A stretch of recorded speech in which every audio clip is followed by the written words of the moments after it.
All right, well, it is an honor to be here tonight. My name is Kent Hovind. I was a high school science teacher for 15 years, and now for about 14 years I've been doing seminars on creation, evolution, and dinosaurs. I don't like sneaking up on anybody, so I'll tell you right now what I believe. I believe the Bible is literally true and scientifically accurate. I believe the evolution theory, as it's being presented in our universities, is one of the dumbest ideas in the history of humanity, and that's what we're going to talk about tonight. Evolution is not science. That's my contention. Now, before we get too far into this, we need to define a couple of terms, I guess. I have nothing against science. I taught science for years. I like the subject of science. But there is some poison mixed in with our science books.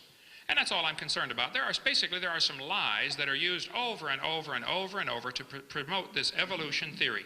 Science is things that we can observe and study and test and demonstrate. Nobody's ever observed any evolution. Nobody's ever seen a dog produce a non-dog. Now, if you want to believe it happened, that's perfectly fine, but that now becomes part of your religion that is not part of science. Science is things we know by observation, testing, and demonstration. Now, Florida has a law that requires textbooks to be accurate. All instructional material shall be accurate. Texas has a law that says instructional materials shall be factual, and theories shall be clearly distinguished from facts. Wisconsin has a law that says textbooks shall be accurate. Alabama has a code that says textbooks shall be adequate and current. I think these are all very reasonable laws, by the way. California has a law that says textbooks shall be factually accurate and reflect current and confirmed research. My contention is there is no current and confirmed research that supports the evolution theory. Evolution is not part of science, which is what this debate is about. This textbook says evolution is a fact. It says the evidence to support evolution is based on fossils, traces of evolutionary history in existing organisms, continental drift, direct observations of change, and the experimental production of new species. Well, first place, we'll go through each of these later on, but there's no way any fossil could possibly count as evidence for evolution. I mean, if you were in a court of law and you brought a bone you found in the dirt into the judge and said, "Judge, this bone is the ancestor of everybody today," well, they'd laugh at you. You can't prove that bone had any kids. You sure can't prove it had different kids. And why on earth would you think a bone you found in the dirt can do something animals today cannot do, which is produce something other than their kind? So fossils absolutely cannot possibly count as evidence for evolution because it is impossible to demonstrate that they had any kids that lived. You might believe that they're ancestral, but that's now not part of science. Science is what we can observe and test and study and demonstrate. Evolution is the other word that needs to be defined. Evolution has at least 6 different levels. Now, I read some of the stuff that Dr. Weisenberg wrote in some letters to the editor in the past, and this has happened. I've had 75 debates now, and in the last 10 years especially, they've worked very hard to focus the definition of evolution on only changes within the species or between species. I think this is a little bit deceptive, as I'm going to share with you tonight. Actually, there are 6 essential levels that would all have to take place in order for evolution to be true. First, we'd have to have cosmic evolution. Somehow, you have to have the origin of time, space, and matter. Before the matter can get together and make life, there has to be the matter.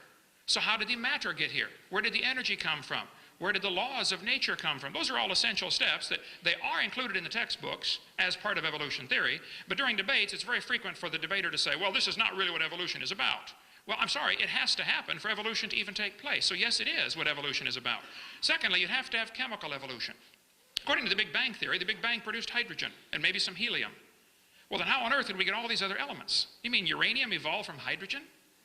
We see lots of elements decay, break down. We don't see them go up without enormous energy input. And now you're back to the chicken and the egg problem. You have to have the stars already existing to produce the higher elements. So you really got a problem. Either stellar evolution or organic evolution or chemical evolution had to come first. But either way, you have a chicken and an egg problem. Thirdly, you have what I call stellar evolution, which is where the stars would have to evolve. Nobody's ever seen a star forming. One professor said, "Oh, we see a star forming right now in Crab Nebula."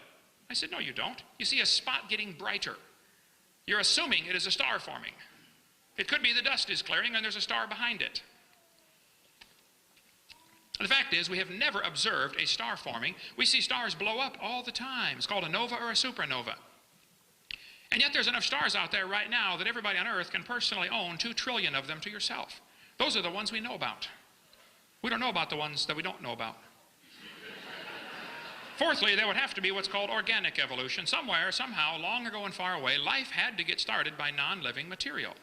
Now, the evolutionist is left with the very embarrassing position of having to believe in spontaneous generation, even though it was proven wrong several hundred years ago.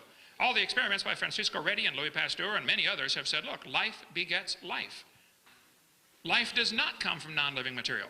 One student was sitting in the audience one time, and his question for me during the question time was, Dr. Hovind, if scientists ever make life in the laboratory, what are you going to say then?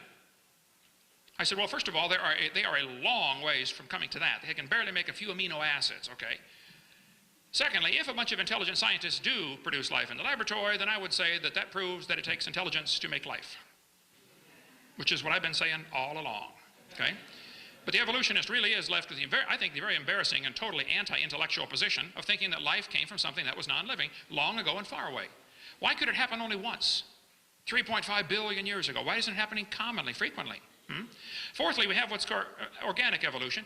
That's where life gets started. Fifthly is macroevolution. That's where an animal changes from one kind to another.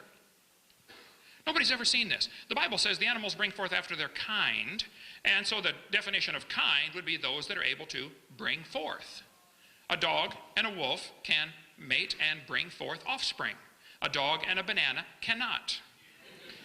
So in some cases it's very obvious what are the same kind. In other cases it's not obvious what exactly was the original created kind, and I think that's a valuable field of research that's worth doing. What were the original kinds? Probably the horse and the zebra descended from a common ancestor. That doesn't mean the horse and the pine tree descended from a common ancestor. So macroevolution is where you change from one kind to another. Nobody's ever seen that. Lastly, we have what's sometimes called microevolution. I object to this term. I think it's confusing because it's not really evolution. It's just a variation of the same kind of animal.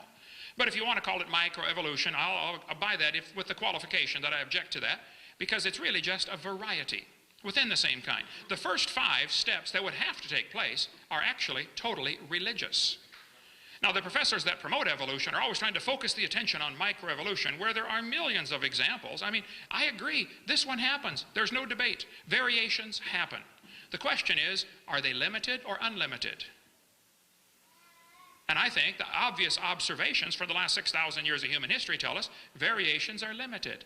You might get a big dog or a little dog, but you get a dog every single time. No exceptions. According to the Big Bang Theory, though, the Big Bang teaches 18 to 20 billion years ago, there was a Big Bang where nothing exploded and produced everything. And 4.6 billion years ago, the Earth cooled down and formed a rocky crust. This is what the textbooks teach.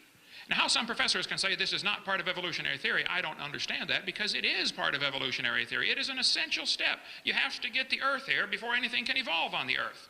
And so if they say the Earth cooled down and a rocky surface was created, and they say as the Earth formed, it was like the moon, and the Earth's surface was hot, and there were large pools of bubbling lava.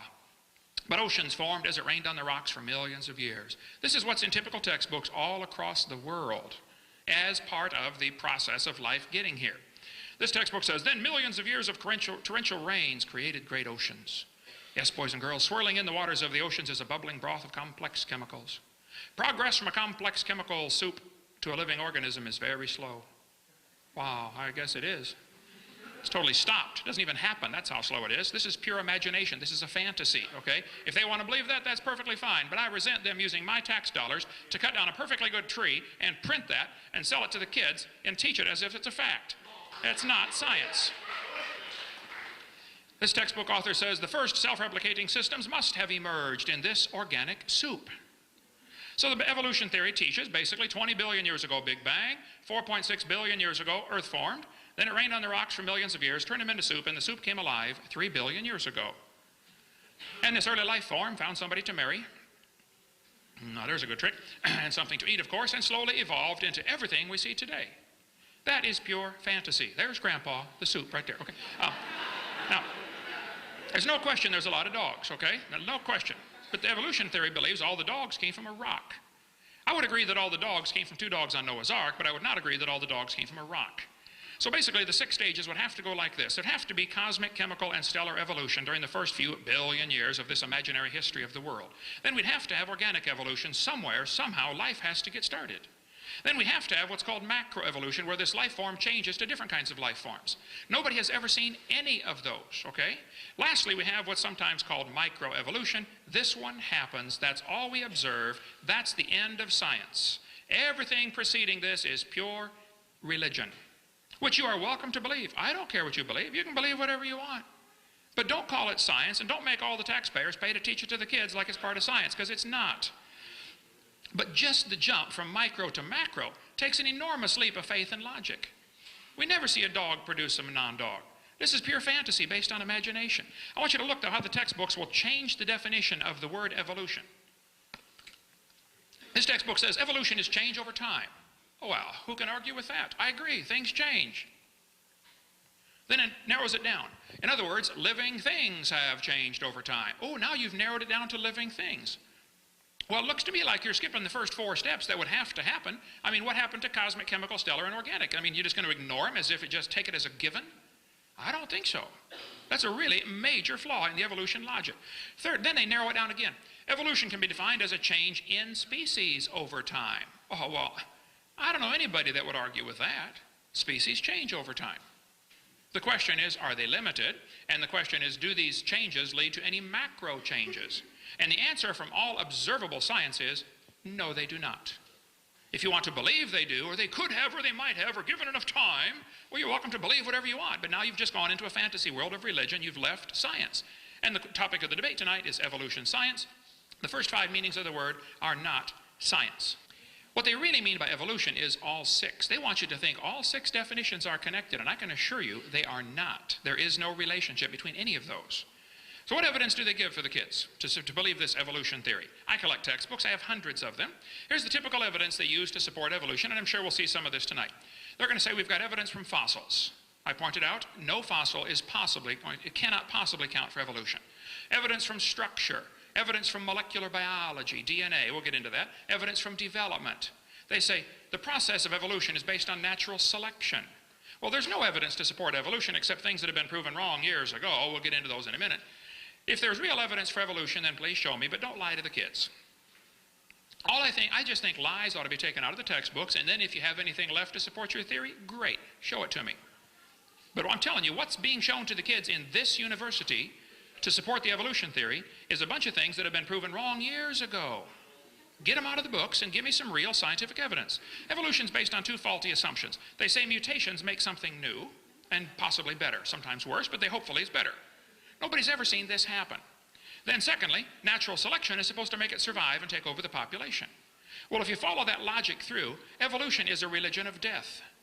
In order for evolution to work, one animal has to evolve a little better than the rest. Then what must happen to the rest of them in order for this good change to work? They all got to die. You follow that logic just a few more steps and you're Adolf Hitler. Let's just speed up the process and kill off those that we think are inferior. And we'll save the superior ones, you know, the blonde-haired, blue-eyed Norwegians and Germans. Yeah, sure, you betcha. Okay? This textbook says mutations are the original source of variation. There's no question mutations happen, but they do not produce evolution.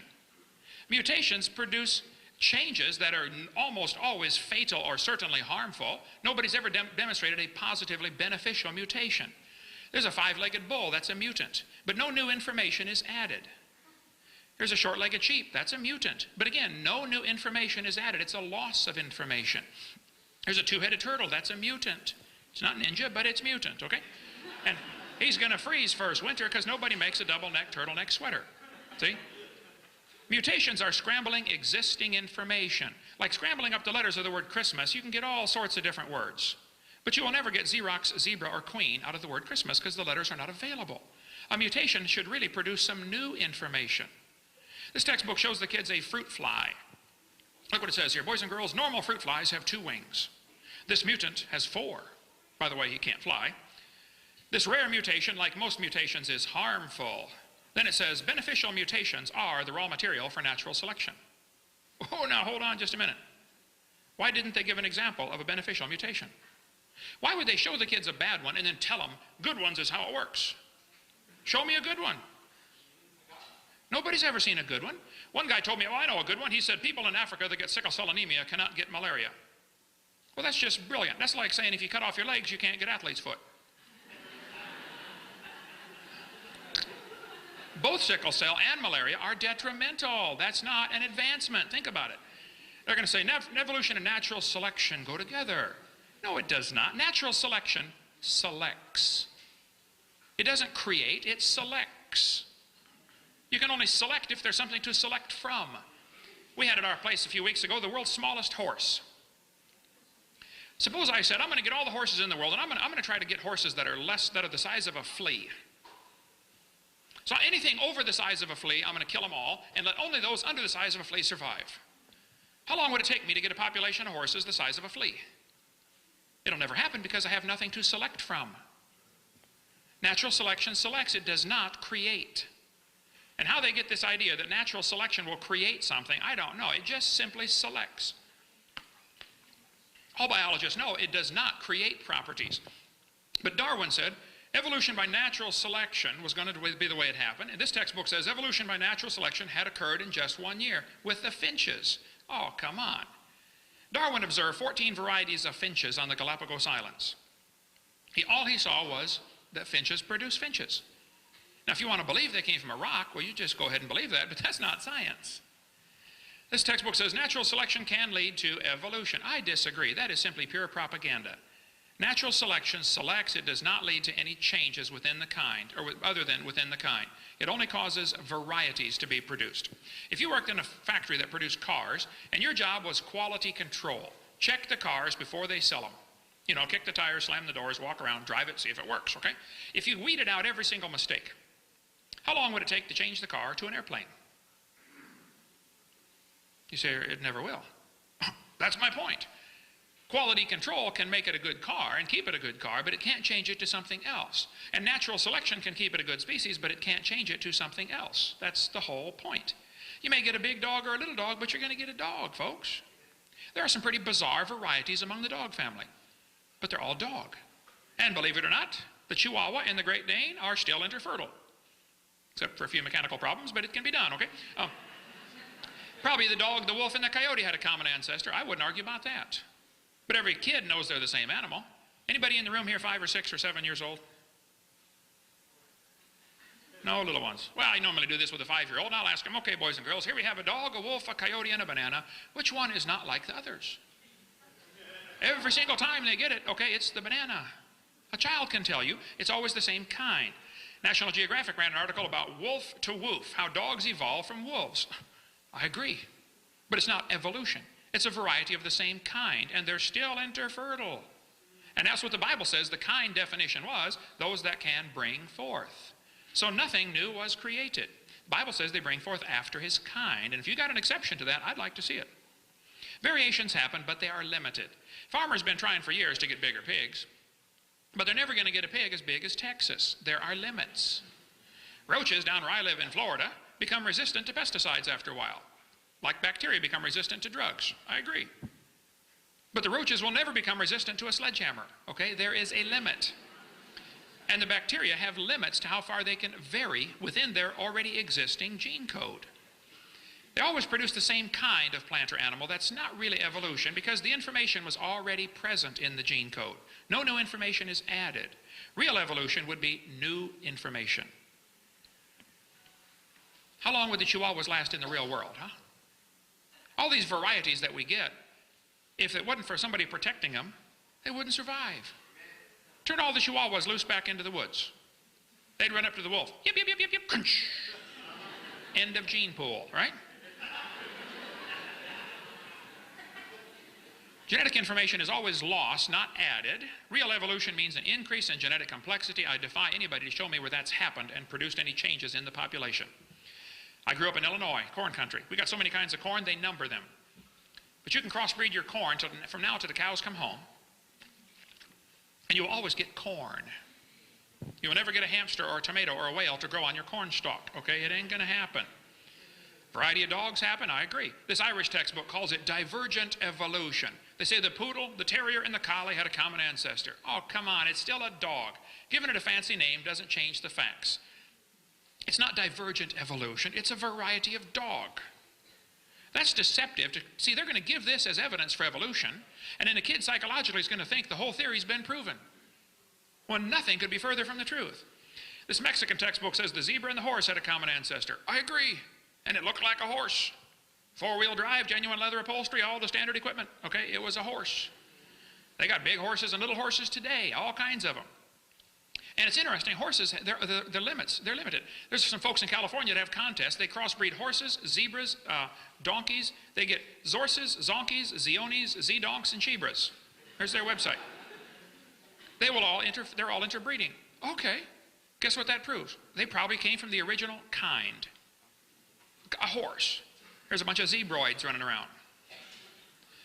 In the Kentucky Derby in the last 100 years, they've gone from an average winning speed of 127 seconds down to 123 seconds. Now, back in the early days, they got some low times turned in back then, too. But let me ask you a question. How much money would you guess has been spent on the Kentucky Derby trying to breed faster horses? Millions and millions and millions of dollars, right? Now, I don't know if they've reached the absolute limit or not. I don't know. But I suspect they're getting kind of close. And the point is, they're still horses, and there seems to be a stone wall here. You can't go faster. If you really want to win the Kentucky Derby, why don't you breed wings on your horse and fly around the track in 12 seconds? All I'm trying to point out is, variations certainly happen, but they're limited. And the evolutionist does not want to confess or admit there are limits. He wants to imagine that it can go on forever indefinitely. Well, you just go ahead and imagine all you want, but keep your religion out of the school system.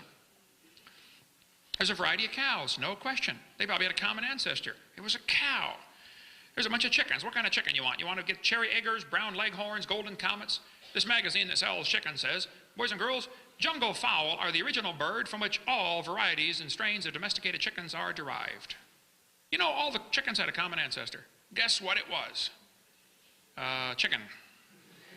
Yeah, that's the point. Textbooks will tell the kids that the peppered moth is evidence for evolution. They counted the moths on the trees. They said it was 95% light moths and 5% black.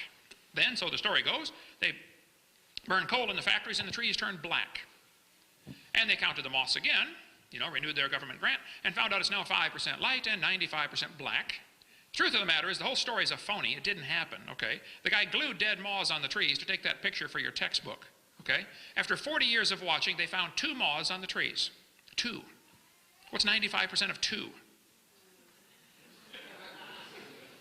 But they still keep teaching this in the books, even though it's been proven wrong years ago. Tulsa Zoo, a couple of months ago I was there, still has this up as a display. Come on, take that down and tear that page out of your book. That's not evidence for evolution. You want more on the peppered moth, get the website iconsofevolution.com. There's a bunch on there about this topic. Textbooks will tell you kids, you've got a vestigial organ called the appendix. You don't need it anymore. Well, that's simply a lie. You do need your appendix, okay? It is not vestigial. There are no vestigial organs. Your appendix is part of your immune system. Now, if you take out your appendix, it's true you can still live, okay? But you will have a higher susceptibility for quite a few diseases. Did you know you can live without both your legs and both your eyes and both your arms? That doesn't prove you don't need them. The fact that you can live without something does not prove it is vestigial, and that certainly is not evidence for evolution. Think about it. This textbook says the snake has vestigial reduced hind legs. Oh, they're lying to you. Those little claws right there are used in mating so they can maneuver each other into position. They don't have any arms, This textbook says many organisms retain traces of their evolutionary history. For example, the whale retains pelvic and leg bones as useless vestiges. Whales have a vestigial pelvis and leg bone that serve no purpose. They have hind limb bones that have no function. This is in textbooks all across the world. Just imagine whales walking around. It's true. What are they talking about? They're talking about those bones right there. Just imagine the whale walking around. I can't imagine. It says the whale's pelvis has no apparent function. The whale's pelvis is evidence of its evolution from four-legged land-dwelling mammals. This is simply a lie, okay? Those bones are necessary if there are muscles attached to those specialized bones to allow the whales to reproduce. It has nothing to do with walking on land. It has to do with getting more baby whales. So the guys that are writing this in their textbooks are either extremely ignorant about whale anatomy, and they should not be writing a book about it, and certainly shouldn't be teaching about it, or they're lying to you, trying to give you evidence for their theory. That's not evidence for the theory. Those are not vestigial pelvises. Any more than your kneecap, since it's not attached to other bones, is vestigial. Okay, or the hyoid bone, it's not attached either, but it's not vestigial. These bones are anchor points that muscles attach to for reproduction. This textbook says humans have a tailbone that is of no apparent use. Its vestigial structures is viewed as evidence for evolution. Oh, the tailbone is not vestigial. I was in a debate in Alabama with the president of the North Alabama Atheist Association. He got up in front of God and everybody and said, folks, we got proof for evolution. Humans have a tailbone they no longer need. I said, Mr. Patterson, I taught biology and anatomy. I happen to know there are 9 little muscles that attach to the tailbone, without which you cannot perform some valuable functions.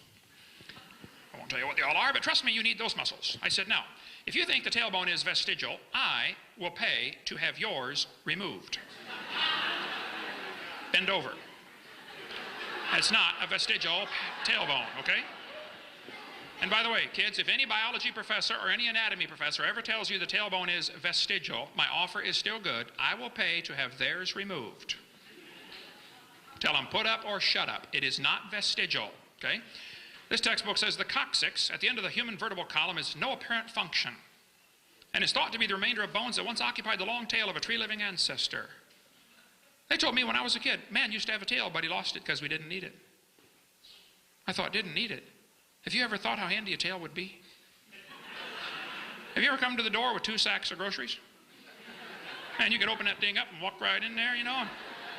It's not vestigial. That's a lie.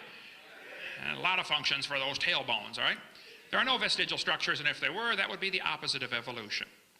We could talk for hours, and we're going to quit here in a few minutes, but all the evidence that they're using, like Lucy, Australopithecines, you know, as evidence for evolution. First place, it's a fossil. It doesn't count for anything. You don't know Lucy had any kids. Okay? Secondly, Lucy, all those that studied Lucy said it's just a vestigial, it's just an unusual monkey. It could walk upright, possibly, we don't know for sure. It had an angled femur. Any monkey that climbs trees has an angled femur. Okay? We'd cover that a lot more in that, or in the book Bones of Contention, there's a lot about Lucy and other so-called missing links. They give, in the National Geographic here, gives human feet to all of the hominid examples here. This is pure propaganda, okay? The feet are extremely different in these creatures. And there's no connection between one evolving to another and no evidence that one ever did. And again, you're dealing with fossils. They don't count. Think about it. In a court of law, they would laugh at you. Australopithecines, no fossils for evidence, or no fossils are going to count for evidence for evolution. The horse evolution series is taught in textbooks, yet it's been proven wrong 50 years ago. The gradual evolution of the modern horse has not held up to close examination. Back in 1950, J.G. Simpson, who believed in evolution and loved the theory and taught it, said the evolution of the horse family was unintentionally falsified. The early classical evolutionary tree of the horse was all wrong. It never happened in nature. This has been proven wrong 50 years ago, but they're still teaching it in your textbooks. The evolution of the horse. Up here at Yale University, they still got a big display of the horse, how it evolved from Eohippus to Equus. Pure propaganda. Didn't happen in nature. Darwin considered the idea that the human embryo has gills and he slowly evolved from a fish-like creature to a human. He considered that the best single class of facts in favor of his theory. He called it the biogenetic law. This Irish textbook says, it's talking about the gills here, the gill slits, show that these animals have evolved from fish and share the basic pattern of fish development. This one says humans have gills like a fish when they're embryonic stage. This is a lie. Those are not gill slits. Those little folds of skin later develop into bones in the ear and glands in the throat. They never have anything to do with breathing. I've seen folks that have 5 or 6 chins and they can't breathe through any of them but the top one. Okay? They're not gill slits. Haeckel actually lied. He faked the pictures of a human and dog embryo. He made them look just alike. Haeckel was a liar. He made giant charts of his pictures showing that these embryos of all these different animals have gill slits. This is a lie. On top are Haeckel's drawings. Underneath are the photographs of the actual creatures. Either he's a lousy artist or he's a liar, okay? Haeckel actually confessed to lying in court at University of Jena, but his textbooks are the textbooks today. I guarantee this university has a biology or anatomy textbook that teaches that the embryo has gill slits and that's evidence for evolution. That's been proven wrong 127 years ago. Get it out of the book. If you have evidence for evolution, then stop lying. Then show it to me, but quit lying to the kids and tell them you do. I want you to listen carefully tonight. If any evidence for evolution is presented, as if it is scientific, I suspect you're going to hear things like vestigial structures. You're going to hear things like embryology. That's the code word for what they're talking about here. This has all been proven wrong a long time ago. So don't buy that stuff. It's been in the textbooks for far too long. Kenneth Miller's still teaching it after 125 years of knowing it's been proven wrong. I've got all kinds of stuff. We've got to quit here. Okay, I just don't want to see kids lied to. I think there is no evidence to support the idea that any animal produced a different kind of animal. Now, if you want to believe it happened, you enjoy yourself. You believe whatever you want. But don't call it science. And don't make all the taxpayers pay to teach it to the kids in public schools. Those who believe in evolution should admit it is a religion, and they should start private schools all over America, and let those who want to pay and learn it come pay and learn it. They got no business making all of us taxpayers pay for this silly religion to be taught in the school system. Thank you so much.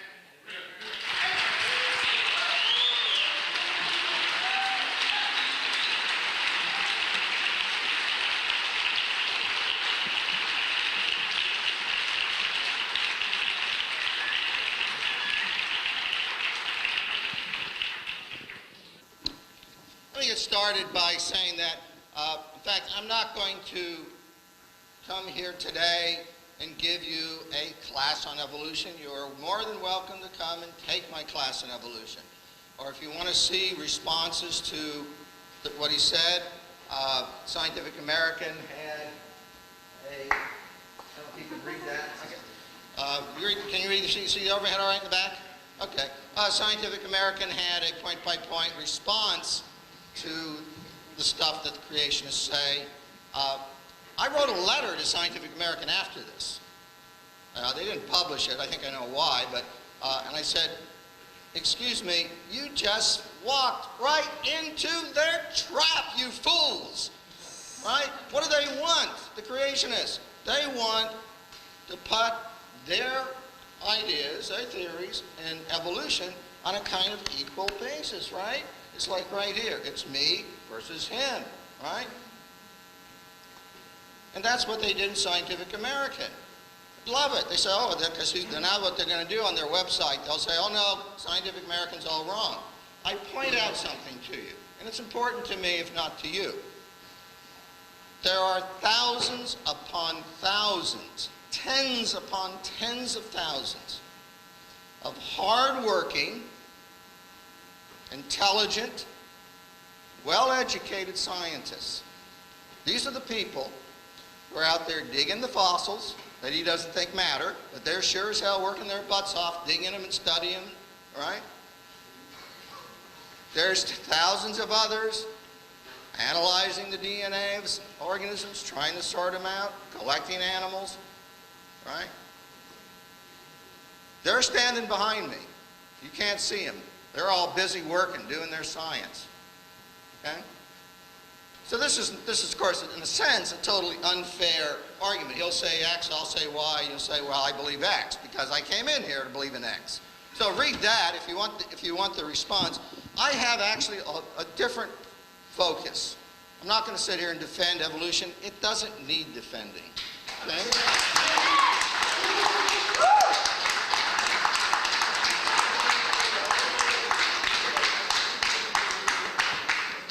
I want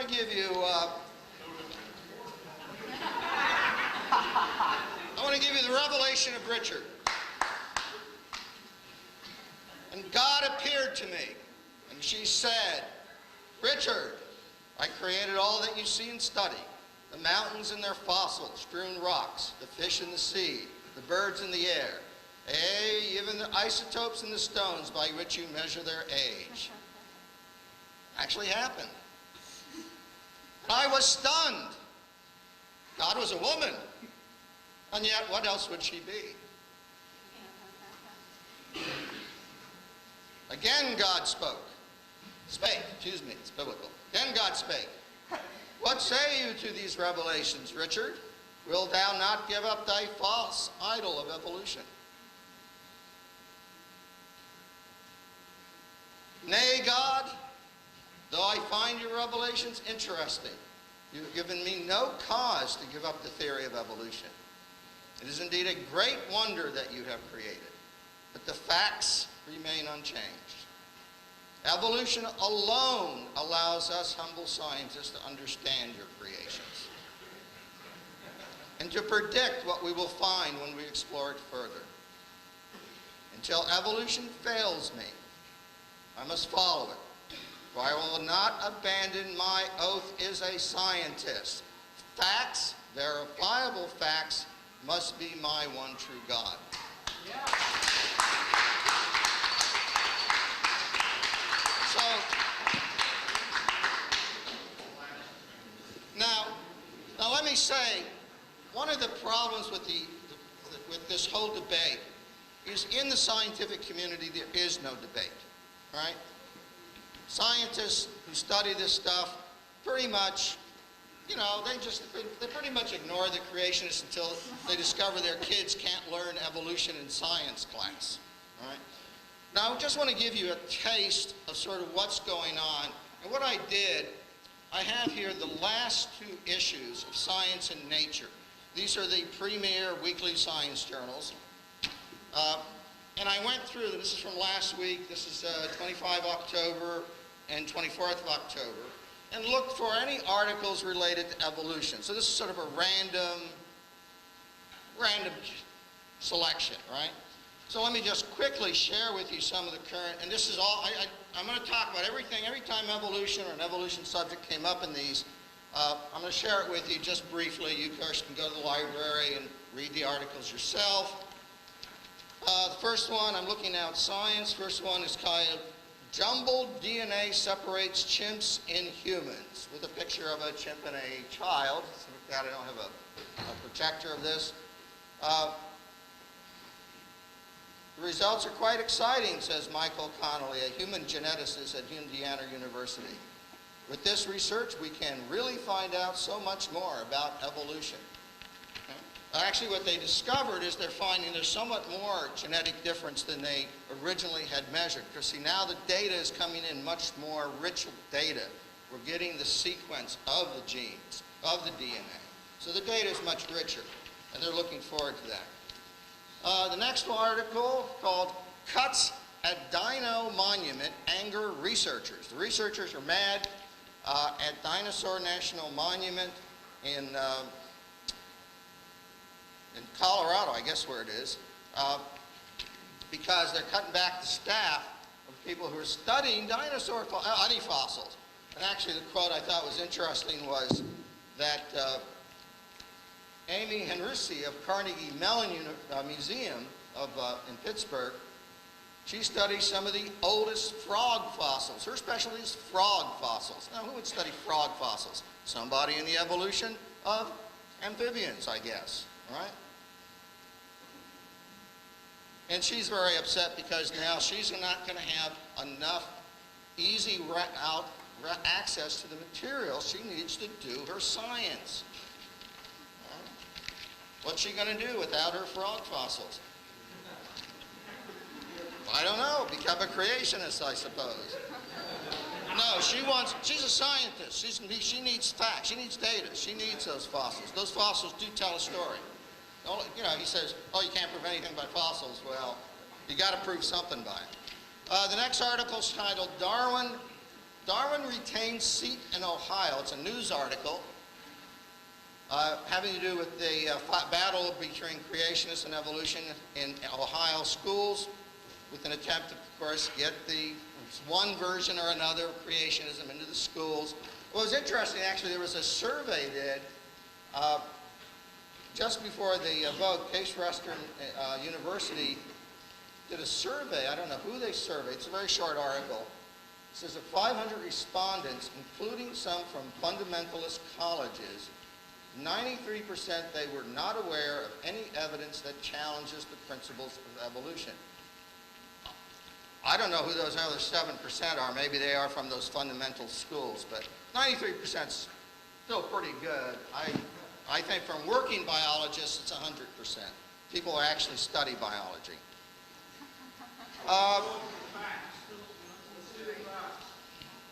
I'm getting there. We're getting there. I'm giving you facts. You can look them up. Discussion of the origin of life on page 747. Go to your library. Some articles here, and what's important actually in that discussion, it's actually a little debate about high temperature versus low temperature models for the what he calls chemical evolution. They don't mention evolution actually in those letters because they're talking about the origin of life, not evolution. Different subject.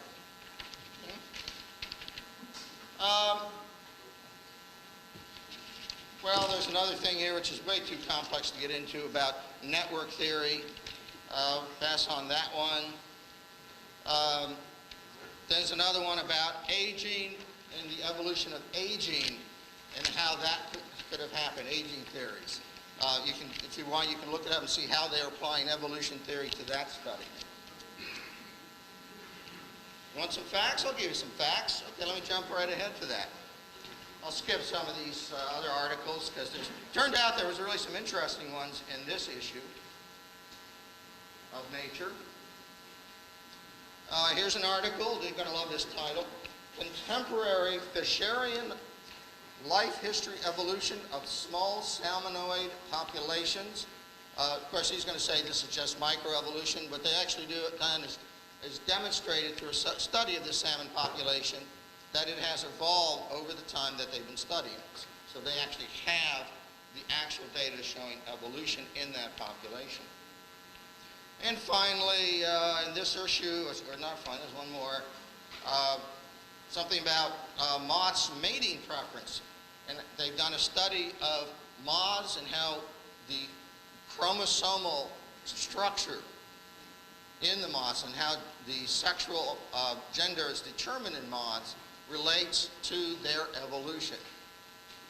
And my point here is just to point out, evolution is, you know, it's part of biology. It's not going anywhere. It's not disappearing because it works. Finally, and I just thought I would share this, the final article, and when I got to it, I said, hallelujah. Amen. Amen. This one is called, this article, page 832, you can look it up, called Detecting Recent Positive Selection in the Human Genome from Haplotype Structure. It's got quite a few authors, Sabetti, Reich, Higgins, Levin, Richter, Schaffner, Gabriel, Plankto, Peterson, McDonald, Ackerman, Campbell, Ashla, Cooper, Kowalski, Ward, and Lander. They're from a variety of institutes, Oxford mostly, and also Mass General Hospital, Illinois, MIT. Now these poor deluded souls from all those institutions around the world have examined what are called haplotypes. I know you're not biologists, I don't want to get into it, but haplotypes are a particular type of genetic structure.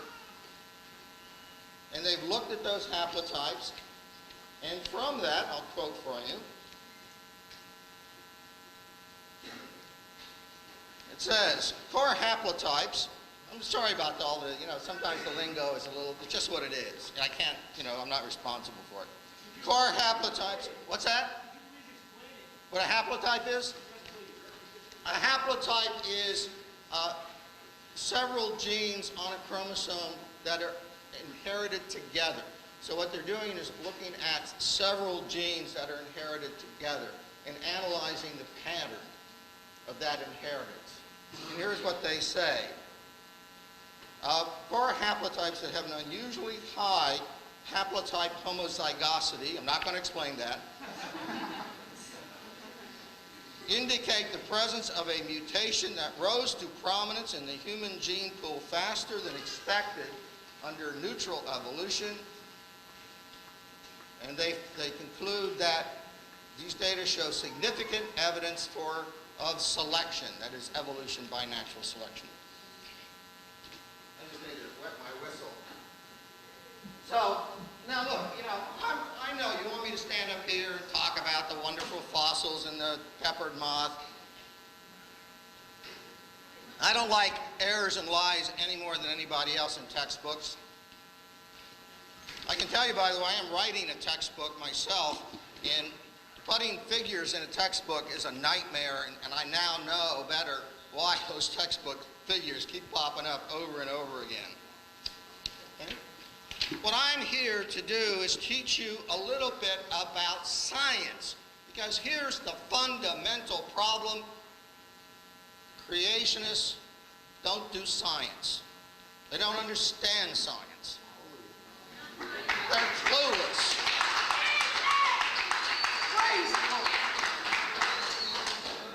Let's look at what the problems are with the creationists, okay? I'm trying, don't grab the mic. Can you hear me better now? Okay. Problem with creationism I want to go over briefly. Bad logic, bad facts, bad science, bad theology. So let's look at them in order. Okay?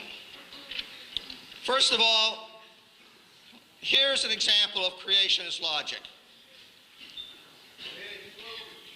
Well, it's just, can we turn those lights off over the, just those one set of blackboard lights? That's perfect. Okay. Here's an example of creationist logic. No physical evidence, such as photographs, exist of George Washington. No one alive has ever seen George Washington, have they? Has anybody here ever seen George Washington? Any historians actually ever seen George Washington? No. Only man-made documents exist. And you know what? Some of those documents are forgeries. Following creationist logic, we must therefore conclude George Washington did not exist.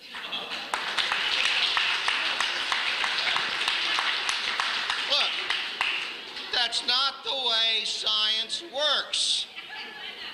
Okay? Science is a process of debate between alternative explanations. If you're going to challenge evolution, you've got to come up with a better theory, one that offers explanations. Now, I know that Dr. Hovind has a $250,000, it's still $250,000? $1 million. Well, all right.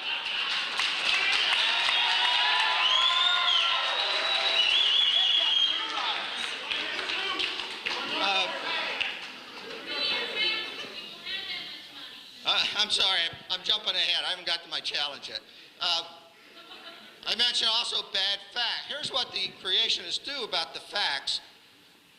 First thing they'll do, they'll say it's just microevolution. Now, I teach evolution. All right? I never talk about macroevolution because, in fact, macroevolution are one and the same thing. Give enough time, you can turn anything into anything. Yeah, it's true. It's true. All right.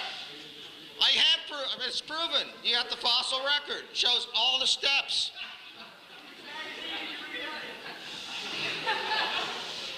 Now, if he can, I mean, the problem here is what is a type? You know, he says, okay, a chicken's a chicken. But wait a minute, a chicken's also a bird, right? Birds give rise to birds. It's not that much difference between a chicken and a turkey. Maybe they have a common ancestor, right? And so on back in time till you get to something, Archaeopteryx, all right? A bird with a beak. Well, it's just a fossil. Shh. Worse than my students. All right, so typically what the creationists do, they'll deny the existence of tens of thousands of transitional fossils. Go to a museum, look at the fossils yourself. They're there. They are there. They do exist. Scientists who study these things believe they tell a story. Just as historians who study documents, which are nothing more than fossils, historical documents are nothing more than historical fossils, except they're made by man. Fossils are actual physical objects. Okay? They harp about the occasional error. God, if I hear about the peppered moth one more time, I'm going to vomit. I don't teach the peppered moth. The peppered moth story, we know one thing that we actually measured. The number of black and white morphs changed over time. There are different theories as to exactly why that happened. That's the peppered moth. Okay? Same thing with Henkel's diagrams. Come on, we got a lot better pictures of that than that. Biologists didn't quit studying this stuff with Darwin, you know. Typically, you know, the creationists remain ignorant of current research. I just showed you some. You won't hear creationists attacking that because they don't know about it. Whenever a physicist, chemist, geologist, astronomer, zoologist, geneticist, paleontologist, or any other fully qualified scientist makes a discovery that supports evolution, typically creationists ignore it, treat it as some kind of conspiracy, misinterpret it, claim it actually doesn't exist. And this part really gets my goat. They require of evolution perfect data and absolute proof, but accept even the most superficial evidence in their support of their position. The real world and real science is real. You know, there are gaps, there's data. You know, I've done experiments. I've been in the lab, and I've been out and looked at fossil beds. It's a messy business. Let them do as well. Now, the real problem is creationism is not even a proper science. To be a proper science, you have to have an explanation for something that you can test. I looked really, really hard for a theory of creationism. And this is the best I could come up with. This is a Gary Larson cartoon, and I studied it very hard, and I understand some of it, but I cannot figure out what the duck is all about. Right? So I don't know. Maybe somebody can explain what the duck, but that's about as close as you get to a scientific theory of creationism. So I get to my challenge. This is my $250,000 to the creationists. Describe a physical mechanism used by the Creator, and based upon this mechanism, make a unique prediction that's different from evolution, which can be tested. Now, did the Creator work outside of natural law? If you believe that, then fine, that's okay, but don't tell me that's some kind of science. Science is about how things work and trying to understand how things work. If you're going to give me a creation theory, you got to at least make an effort to tell me how it was done so I can test it. Can't test it. Not science. Construct a realistic computer model that incorporates the known properties of living organisms, including variation, mutation, competition for resources, and the known age of the Earth, I should have added that, which does not lead to evolution. People who do the computer models, out pops evolution, including macroevolution and change of organisms and from one type to another. It's in the computer programs. It's in the math. Creationists don't like it, but then they don't do their own math to counteract it. This one I like, number 4. Construct either a unified theory of creation that brings together all of the creation stories of the world's different religions, or describe a scientific method for determining which one is valid. Now, look, he can believe what he wants too. We all have our right to our beliefs. Okay? But if we're talking science, you have to have a means of testing your beliefs against nature, against reality. And if you can't do that, it's not science.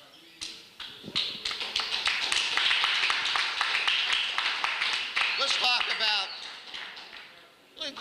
here's a couple of specifics that I wouldn't mind seeing an explanation for.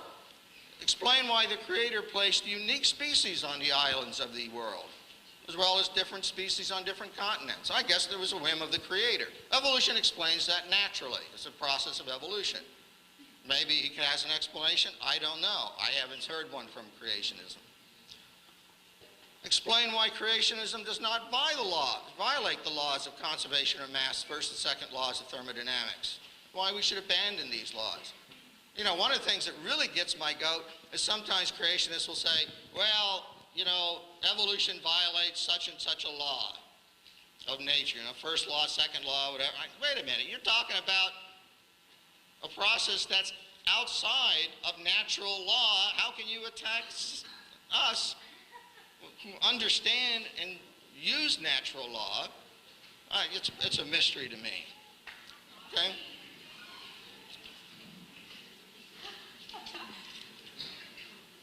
Now,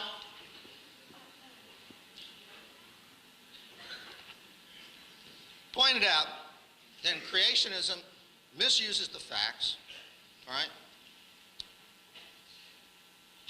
Bad science. It's also bad theology.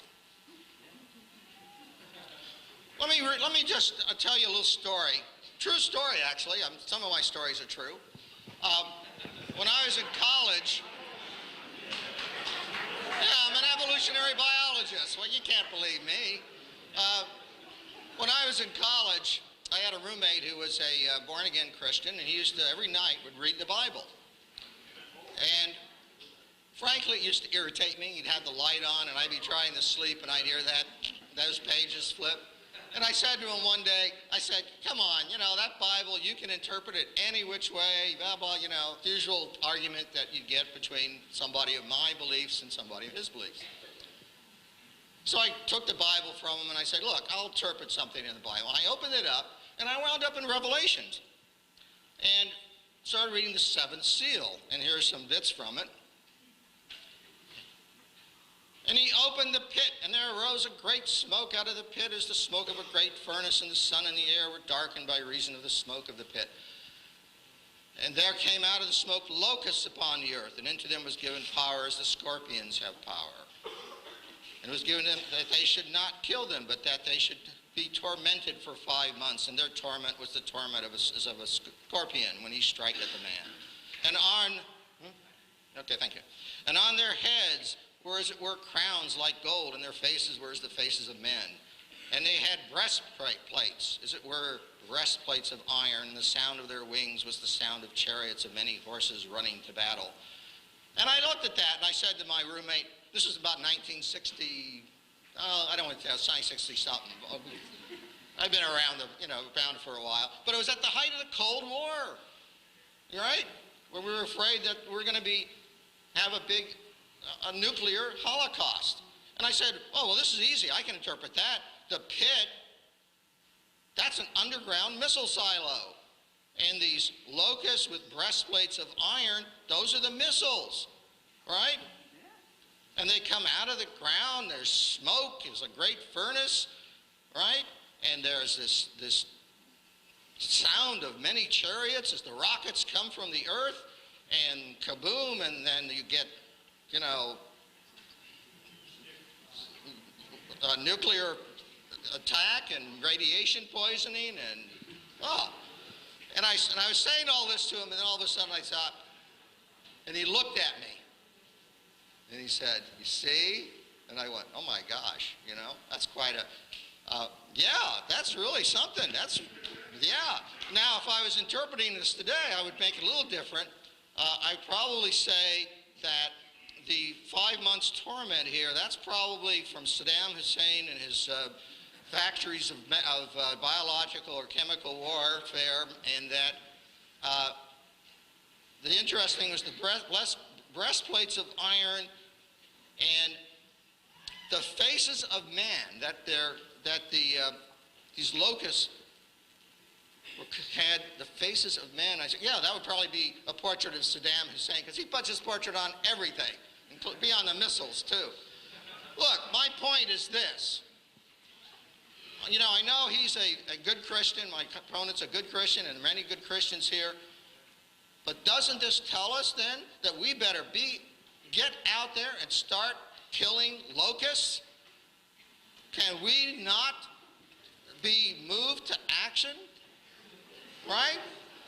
Especially we got to go looking for armor-plated locusts. Got to kill them before they do this to us. Now, come on. Whatever your religious beliefs, I'm sorry, that kind of interpretation of the Bible just doesn't wash, either is good theology or is certainly is good science. I want to finish. I'm finishing. It's my last overhead. Perfect timing. Thank you. Look, I know that my opponent has talked about this being a kind of a battle. Creationist battle cry. Here's what they tell you. And I see there are some young people, some children in here, some students, and this is what they tell you. And I find this offensive. Reject evolution or reject your faith. That's what they tell you. They tell you this is the battleground, right?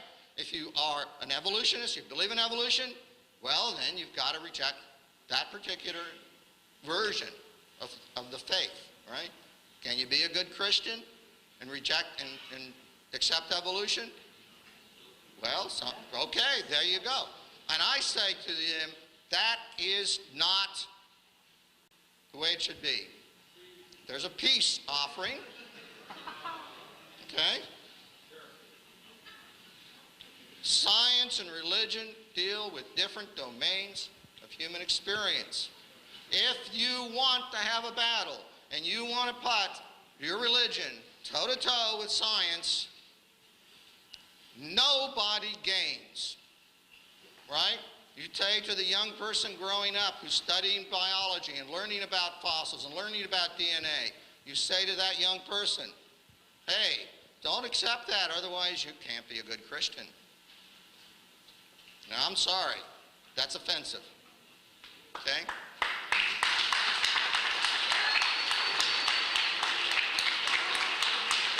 You can be a good Christian.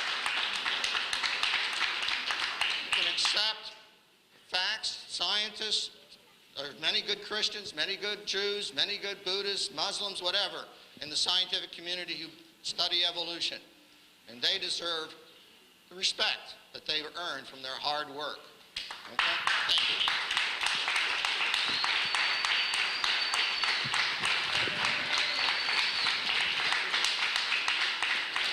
you. Okay, now we're going to move on to a 15-minute rebuttal from Dr. Hovind. Well, that was very interesting. Let me give you my rebuttal of some of the things that he said. I don't think we'll have time to give them all. His consistent theme throughout his talk was basically based on majority opinion. You know, in the scientific community, there is no debate. This implies, of course, you know, if you don't believe in evolution, then you're not a scientist. And if you do, you know, you can't be a scientist without believing in evolution. This is simply not true. And this is a very flawed logic used in any debate to say that majority opinion supports your position. First, I don't think you could prove that it's true, okay?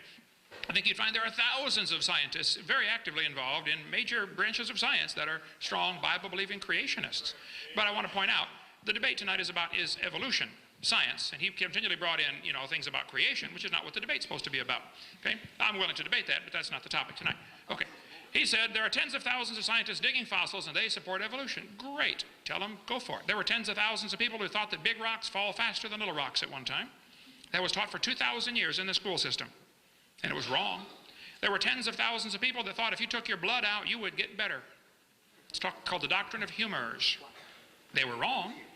Okay? There are also tens of thousands of people who do not believe in evolution.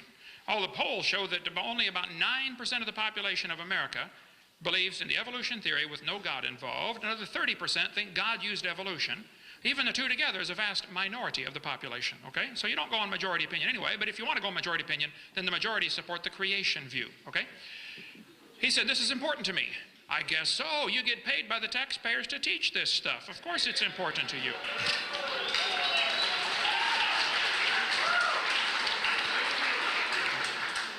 This argument for majority opinion implies those who don't believe in evolution are dumb. How many of you would understand that? He said, we walked into their trap. They want to put creation and evolution on an equal plane. Well, this is certainly why the evolutionists try very desperately to avoid any debates. We get turned down. I get turned down about 200 times for every one we get accepted for to do a debate on this topic. And their arguments are, we don't want to put them on an equal plane. Well, the Soviet Union teachers would say the same thing 20 years ago. We don't want to talk about capitalism and communism together. We don't want them on an equal plane because we know communism is so superior. This is obviously flawed logic about the equal plane argument that he mentioned.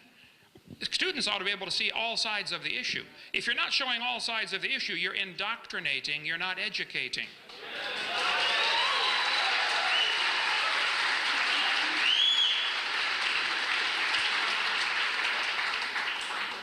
He said, facts are my true God. Well, I pointed out a bunch of things in the textbooks that are used as facts that are not true. I have yet to see any facts presented tonight that support the evolution theory.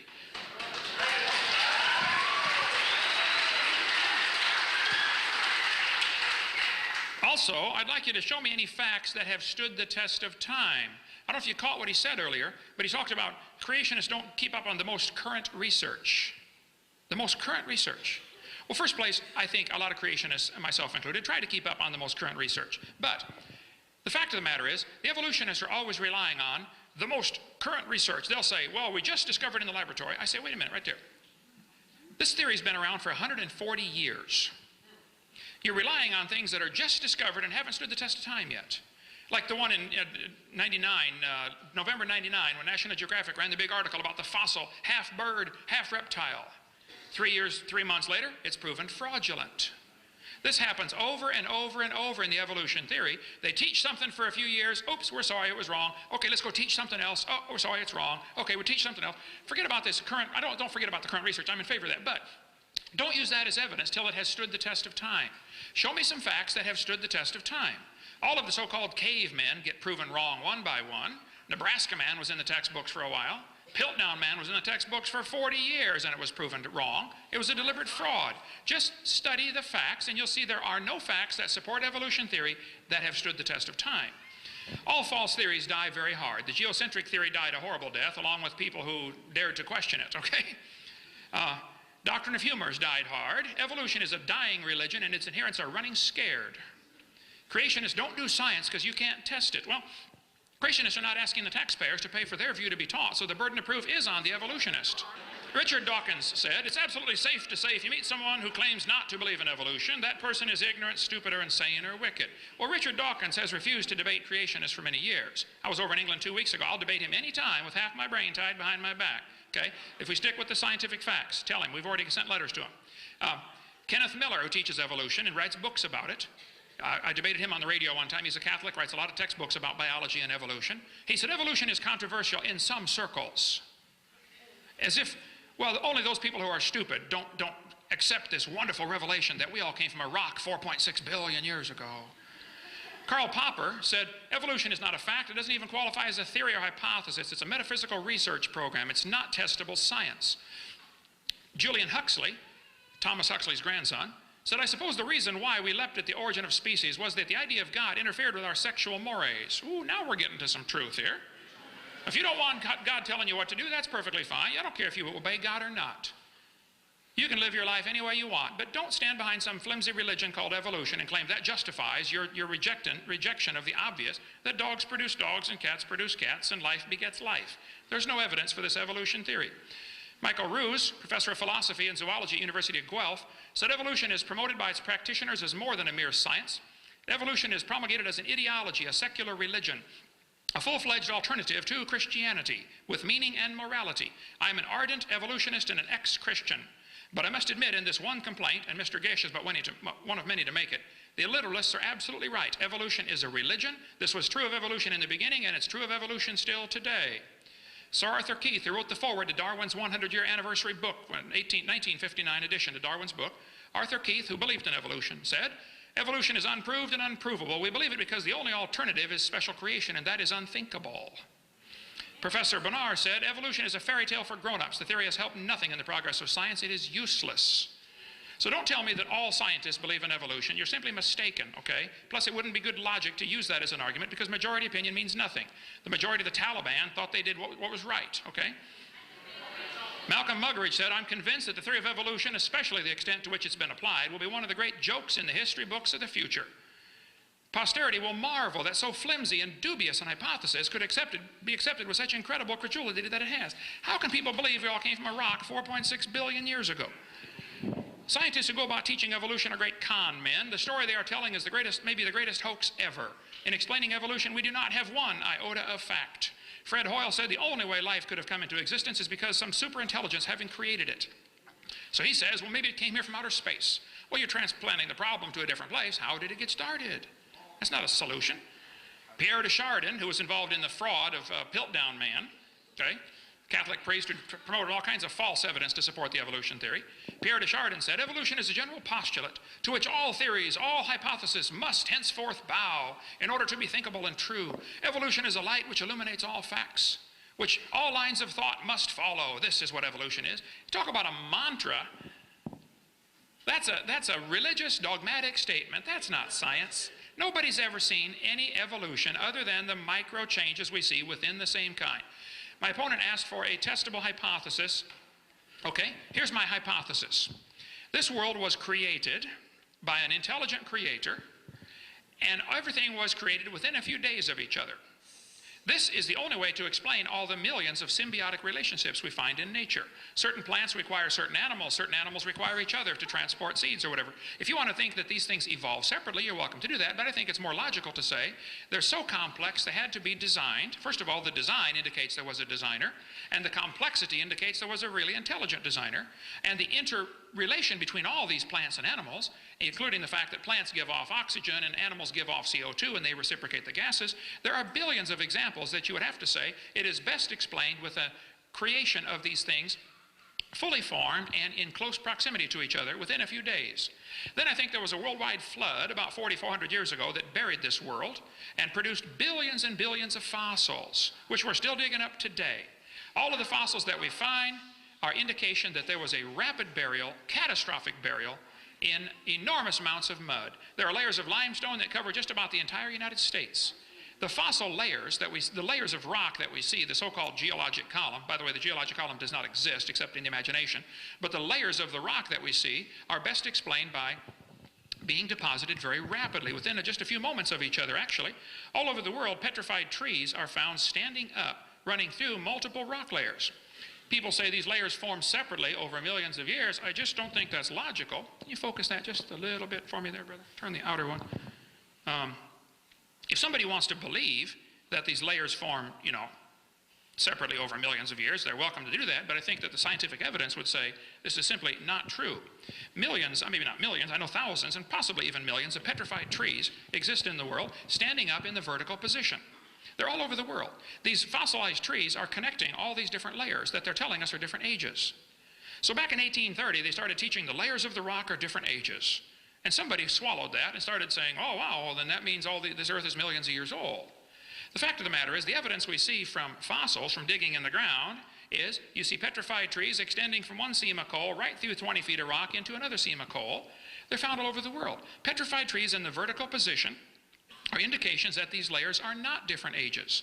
And yet my opponent here and his colleagues will dig in the dirt and find fossils and assume that because one fossil is lower than another one, therefore it is the ancestor of the one above it, which is totally flawed logic. I mean, if I get buried on top of a hamster, that does not prove he's my grandpa, okay? I think the petrified trees that we find in the vertical position, and there are many thousands of them, are indication of rapid burial in mud. All over the world, petrified clams are found on top of mountains. Huge clams in the closed position. They had to be buried quickly. They had to be buried alive, actually, because as soon as a clam dies, it opens. And yet petrified clams in the closed position are extremely common. I've got buckets of them in my museum in Pensacola, Florida. I like fossils. We have a museum. I don't know any Christians that are against science or that are against fossils. I think that what's happening, though, is the interpretation that you're placing on these fossils is where the problem comes in. Let me get up to a problem here, different ways things are interpreted. My family there, first grandkid, yay, okay. All right. Well, be quicker to find this way. Here's the problems. Students are shown facts, which, like for instance, it's a fact Grand Canyon exists. I don't know anybody that argues with that, okay? But there are two interpretations of how it got there. Those folks who believe in evolution say the canyon formed slowly with a little bit of water and lots of time. Those who believe in creation say it formed quickly with lots of water and a little bit of time. Now the fact is, the canyon exists. The interpretation is not part of the fact necessarily, okay? It's a fact the earth has layers of rock. The evolutionists say these layers formed slowly over millions of years and each one is a different age. I think we can demonstrate that's not true. The creationist says these layers are probably all from one big giant flood in the days of Noah. So my testable hypothesis, sir, is that there was a flood that formed all these layers in rapid succession. And we have evidence of this from trees connecting them all. We have evidence from the fact that Grand Canyon could not possibly have been formed by the could not possibly have been formed by the Colorado River. The top of Grand Canyon is 7,000 or 8,000 feet above sea level, in between the snow lines here. The river enters the canyon at 2,800 feet above sea level. Rivers don't flow uphill. How did it get started? It has to start at the top, eroding its way down. It's 270 miles across there. Grand Canyon is quite obviously a washed out spillway. There used to be a big lake there. And how students are being taught it was formed slowly by the Colorado River and they get by with that and call it science, I don't know. But many, many geologists agree Grand Canyon was formed catastrophically. A couple of great big lakes, Grand Lake and Hopi Lake, overflowed their dams. Got too full, and any farmer that's ever lost a dam to too much water will tell you, it doesn't wash out the whole dam, it washes a slot out of it. Washes a crack out of the middle someplace, and that's what happened with Grand Canyon. The top of the canyon's higher than the bottom. The river runs through the bottom. The top's higher than where the river enters by 4,000 feet. Rivers don't flow uphill. There's no way that river made that canyon. But yet students are taught Grand Canyon formed slowly over millions of years, and some of you are not checking the facts. I just encourage you students here, if you want to believe in evolution, that's perfectly fine. I don't care what you believe in. I'm going home tomorrow. But you believe whatever you want. But you need to examine the facts, the so-called facts that are being presented to you, because I'm telling you, I'm afraid some of you are being brainwashed and you're swallowing it. And I suspect I know the reason why. It might be like Julian Huxley. You might like that evolution theory because it gives you freedom from the creator. Oh, well, you just do whatever you want. But we'll see Judgment Day what happens. Thank you.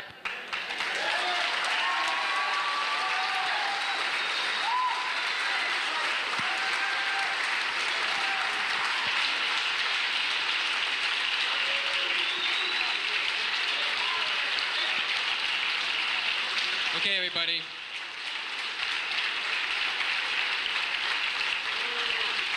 All right. We're now going to move on to a 15-minute rebuttal from Dr. Weisenberg. Well, I have nothing else to confirm what I said about the creationist attitude about the facts. Look, what do we want? We want to have a lecture here about geology? Well, they'll bring in some geologists, right? We'll talk about, you know, the plate tectonics, and we'll talk about radioisotopes and measure radioisotopes. We'll talk about the actual fossils that are in those layers and how they in fact show a logical progression, historical progression, their history, a record of history, right? Now, I've been to fossil beds. He's probably been there.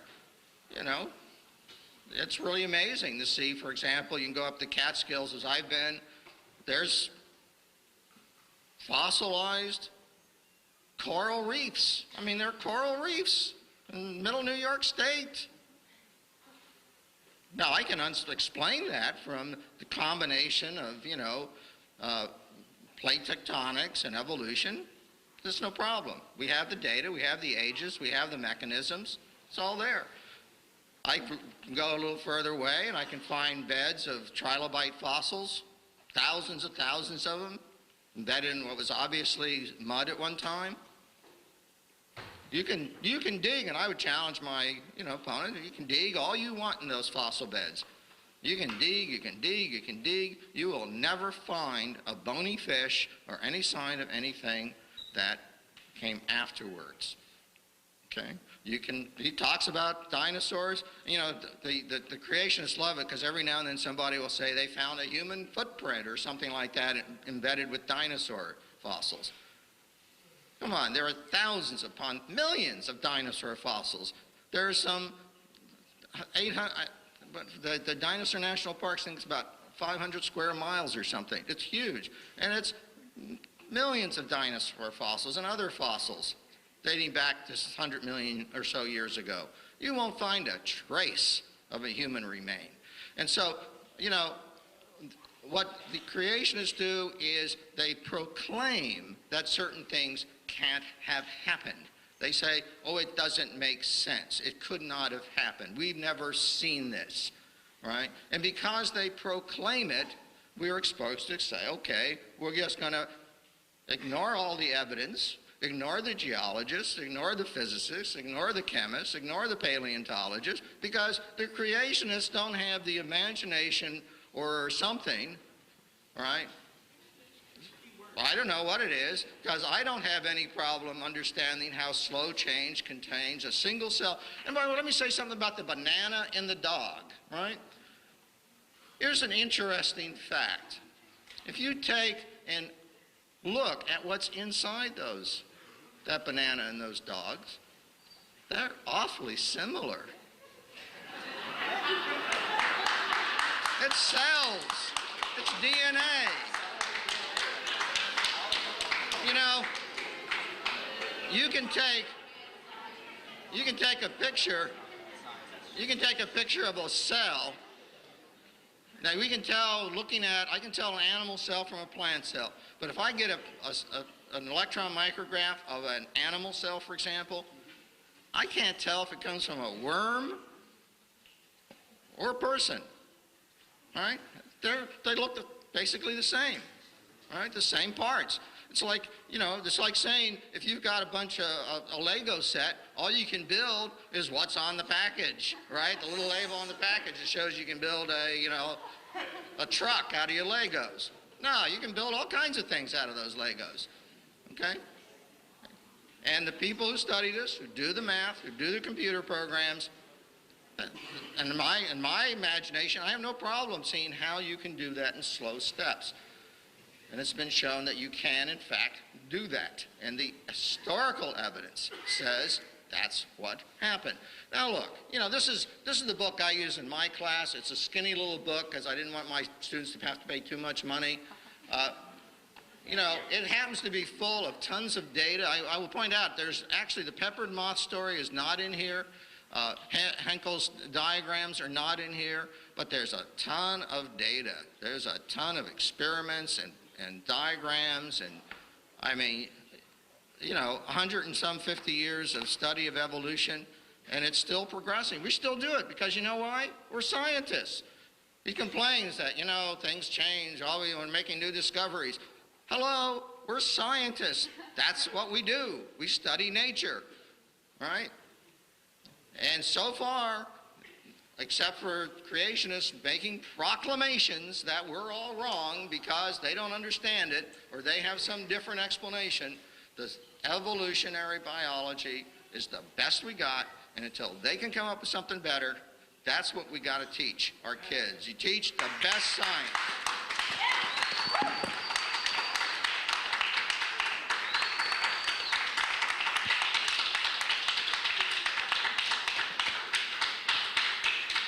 Okay, now we're going to move on to a closing statement from each of the speakers. This is a 5-minute closing statement if you just want to close with what you have to say there. And then after that, we'll do the questions. We'll take a little break after the conclusions so we can get the questions in order here. So you have to go to the bathroom or whatnot. You can do that quickly. And then after about 5 minutes, after they conclude, we'll start with the questions. Quite a few things are obviously left hanging like it is in every debate I've ever done, but this isn't time to cover everything. It's probably better to do point by point instead of minute by minute. But he mentioned about isotopes as evidence for evolution. He's mentioned that several times tonight, actually. I'm assuming he's referring to carbon dating or potassium argon or uranium strontium, uranium to lead, or lead-208 to lead-206, or uranium-235. There's quite a few. But here's an example of how things actually work in the real world, okay? Not the imaginary world. Living mollusk shells were carbon dated 2,300 years old. They're still alive. Freshly killed seal carbon dated 1,300 years old.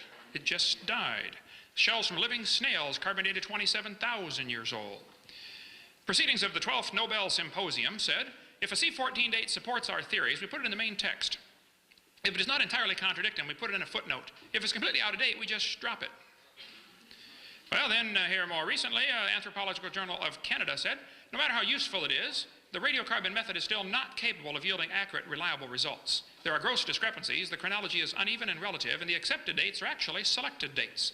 This whole blessed thing is nothing but 13th century alchemy. It all depends upon which funny paper you read.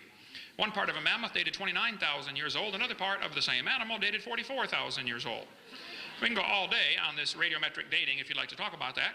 In the last 2 years, an absolute date has been obtained for the Gandong beds. It has the very interesting value of 300,000 years, plus or minus 300,000 years. We could talk a long time on that. We will not. Okay, let's see. He also mentioned about plate tectonics. This is interesting. I think students really ought to be shown this. Geology and earth science are one of my favorites. I taught earth science for many years. Let's just talk a little bit about Pangea in the few minutes I have left here. See, if I had known about the 5 minutes, I would have had a little more stuff together. Okay, Pangea. Students are taught that all the continents used to fit together. They say South America and Africa seem to be a perfect fit. Here's the evidence they use to support this theory. The shapes of the continents seem to fit. Similar fossils are found on opposite sides. And it's true, similar fossils are found on opposite sides of the ocean. It's also true that those same similar fossils are found all over the world. So this could be just as much evidence for a flood. Okay? He says they'll say there are magnetic reversals in the mid-Atlantic ridge. Here's what they don't tell you. They shrank Africa at least 35% in order to make them fit for your textbook. They took out all of Mexico and Central America. Hey, señor, ¿qué pasa? ¿Dónde está Mexico? Panama, Costa Rica, Guatemala.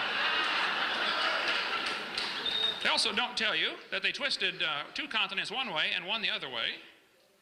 They also don't tell you what I think ought to be obvious to a kindergartner. If you take the water out of the oceans, you will notice there is dirt underneath. People say, do you think the continents were ever connected? What do you mean? They still are. What do you mean, were they? The low places are full of water, that's all. Okay? It's not like it's hollow under the oceans, you know, think about it. So, oh, well, anyway, I like earth science. I don't question the fact that the plates are moving, okay? I've been to the San Andreas Fault, the Hayward Fault, the New Madrid Fault, the Golden Fault. None of them my fault, but I've been there, done that, studied it, okay? there's no question the plates are moving. The question is, can you interpret this little bit of movement we see over billions of years and make some kind of conclusions from it? I think you're going to have to jump from science to religion when you do that. You're going to take a little bit of evidence that we see, you know, something moving just a little bit, which is true, and it causes earthquakes and volcanoes, and I'm familiar with all of that. But that doesn't prove it's been going for billions of years. I would encourage you students to open your mind just a little bit and think about possibly, it could be, just like when people were taught the earth was flat, and later they found out, oops, that's wrong. And somebody taught, oh, well, big rocks fall faster than little rocks because Aristotle says so. That was taught for 2,000 years, and it's wrong. And some of you are being taught in this university that you evolved from a rock 4.6 billion years ago. Well, it's wrong. You were designed by an all-wise, super-intelligent creator who loves you and would like to forgive your sin and take you to heaven, but if you want to go to hell, that's your business, okay?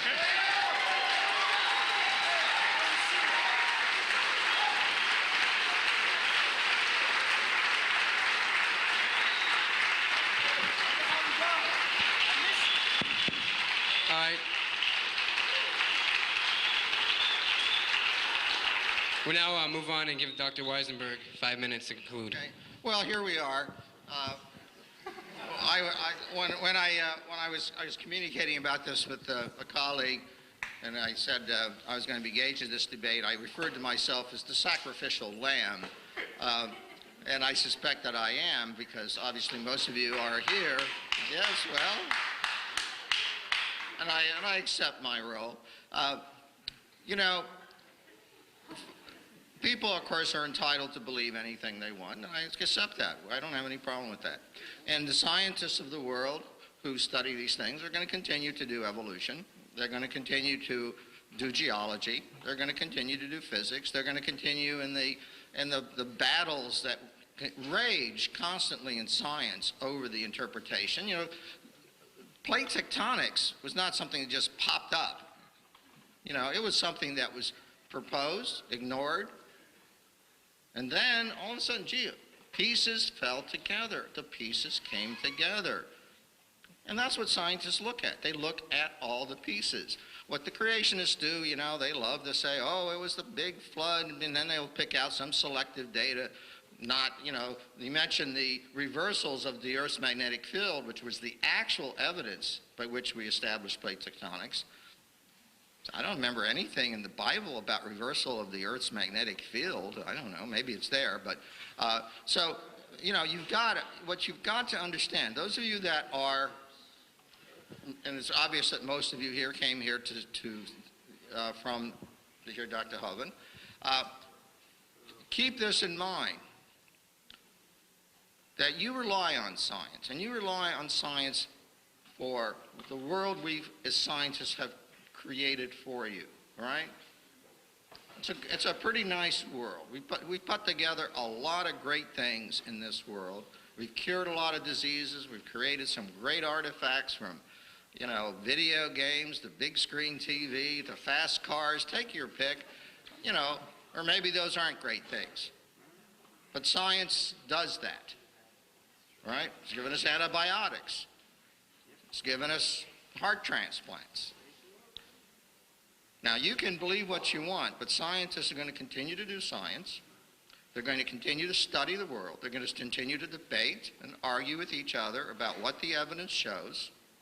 And until the creationists can offer better explanations, can come up with some mechanisms that offer actual, believable results, because I'm sorry, you know, the hand waving you saw doesn't pass for real science. The real scientists are the ones getting their hands dirty, working in the lab, and I'm sorry, it's not just numbers. It's a matter of respect. I respect the people who come here who are religious and have deep beliefs in their religion, and I think that's great.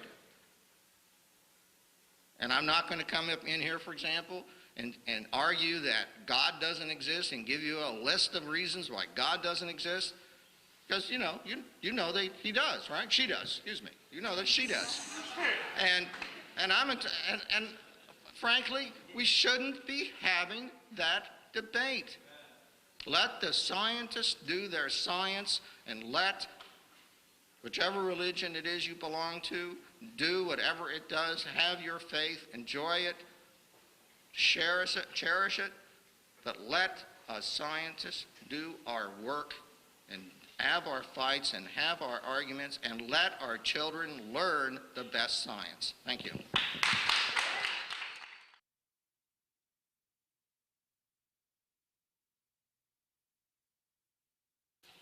All right, this is about vestigial organs.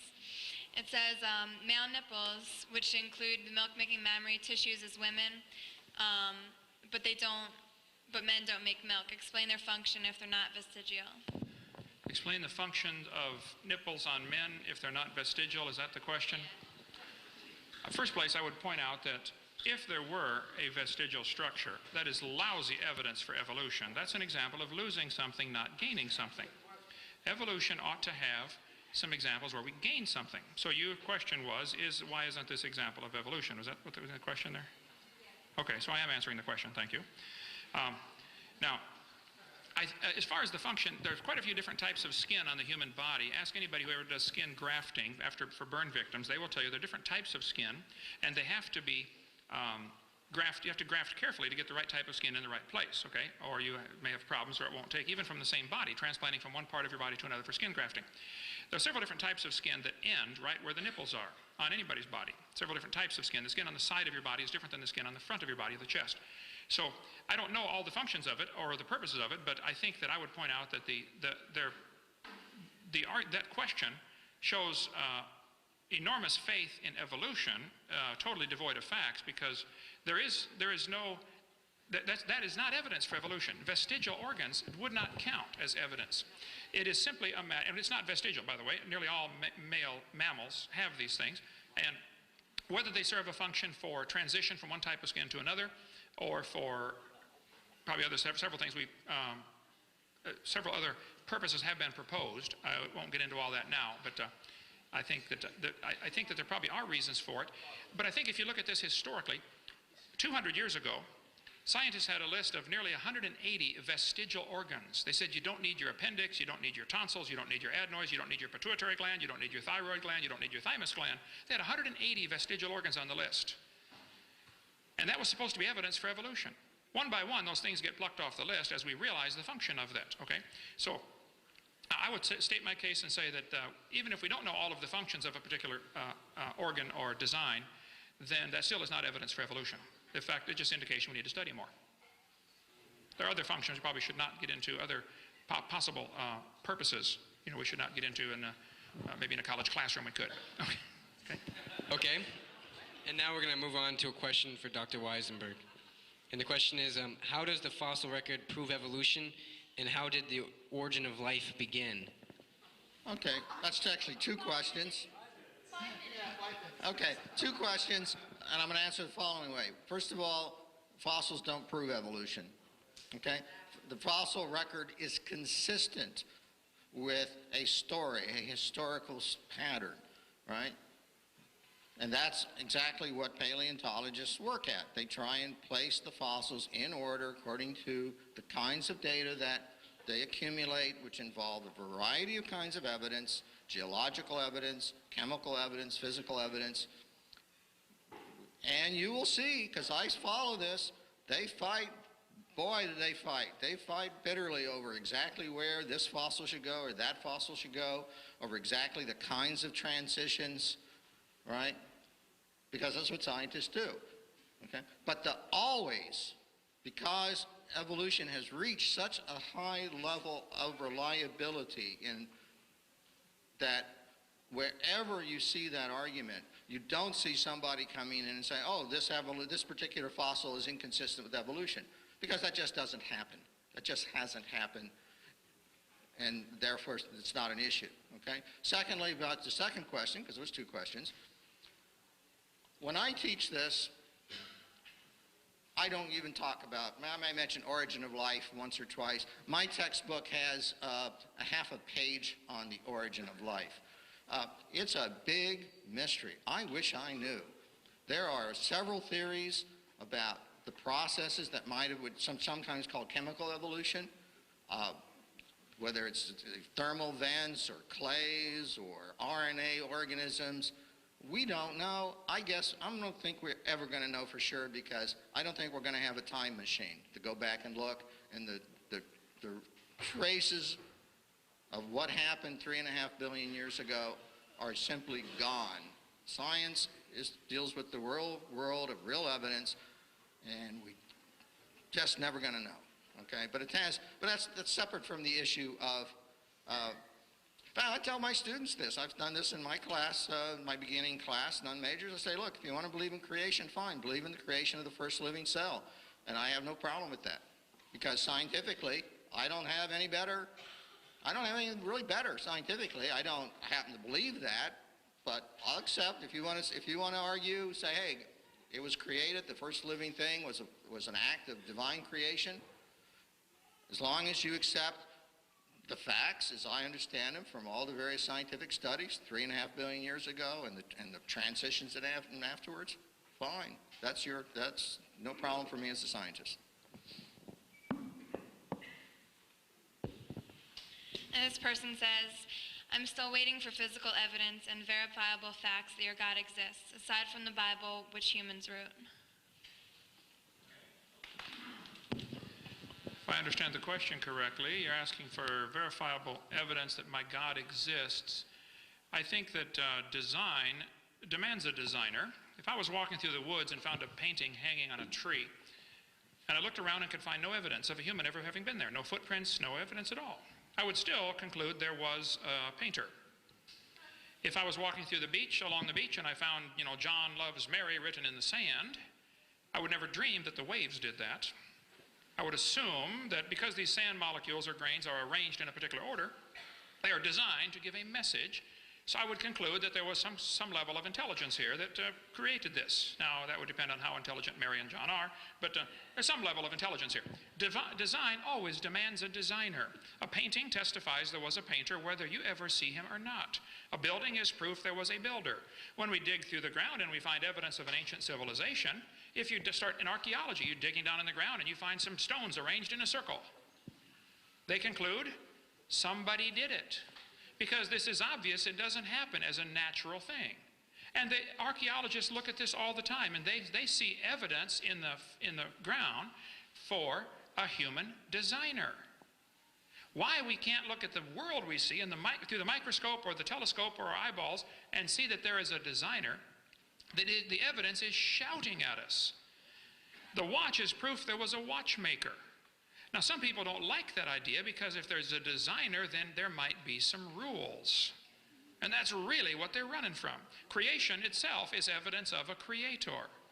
I don't have to see the watchmaker to believe he exists. When I was in Japan a year ago, I did not get to see the guy who made the Casio Databank watch. But I believe there was one. I never saw the guy who designed this. As far as I know, this is the world's largest rock group. But you can ask any evolutionist, say, fellas, and I like asking the question, I'll say, do you think is there any possibility in trillions of years that these faces could appear on this rock by chance natural processes like exfoliation or thermal expansion or, erosion or wind abrasion? They'll say, no, it's probably not going to happen. One chance in maybe a couple of gazillion. Okay. And yet, they think that George Washington himself, with 50 trillion cells in his complex body, happened by chance. Well, you're welcome to believe that, but that's not logical, and it's not science. It's pure religion, and you just simply admit that. So they're always avoiding the design argument. In the textbooks, they say plants are adapted to their environment. Gills are an adaptation to living in water.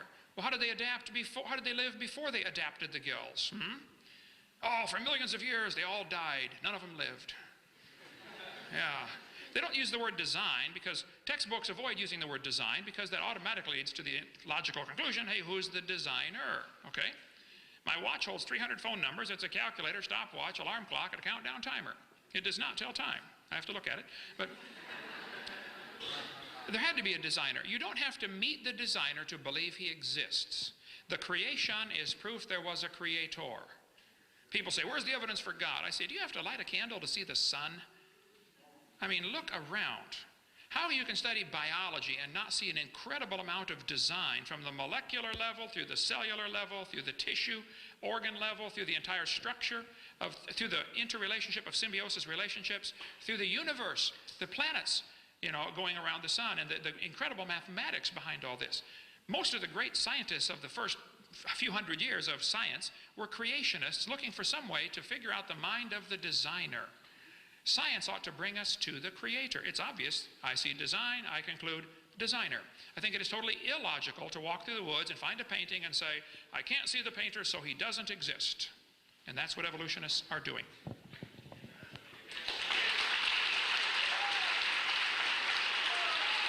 Okay. The next question for Dr. Weisenberg is, show us one transitional fossil that exists, or a proof of a transitional fossil. Oh, the transitional fossil story.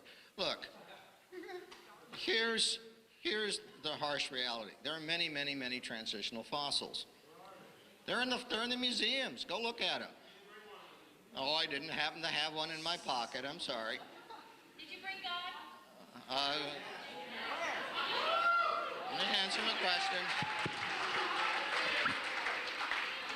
Now look, you know, every time something comes up, you know, I had this debate not so long ago, and of course you mentioned Archaeopteryx, which is a feathered dinosaur fossil, or a bird with teeth in its beak and dinosaur-like features. And of course, oh, that's a bird, no, that's a dinosaur. Well, look, what professional paleontologists do is they examine the details of the bone structure. They examine the teeth. They examine the ear bones. They examine, and what they do with that data is they create as best they can the pattern of change. And you can go into any journal of paleontology, there's lots of them, and you can look at that data if you're so inclined. That's what paleontologists do for a living. They work out those transitions. Okay? Now, the other thing about paleontologists in that job, it's awfully hard work for a very simple reason. When these events happen, the transitions happen, evolutionary theory tells us it happens in a very small population. It's the only possible way it could happen. All right? So there are some mutations, there's some combination of mutations in a small population, proves the fitness. The chances of finding those fossils are, in fact, it's hard, but they do find them. There are millions of them. No, I didn't bring you one, but if you'd like, sign up. We'll go to the museum together. We'll look at them, okay? That's not, you know, I'm sorry. Look, what do you do with a feathered dinosaur? I don't know what to do with it. And by the way, yeah, there was a fraud, but after the fraudulent feathered dinosaur, there were several discoveries that are absolutely bona fide of feathered dinosaurs. So, you know, that's just the way it is. And I'll say one thing also about this designer thing. I've been to the White Mountains. You ever see the Old Man of the Mountain in the White Mountains? Yeah. I guess that was the same designer.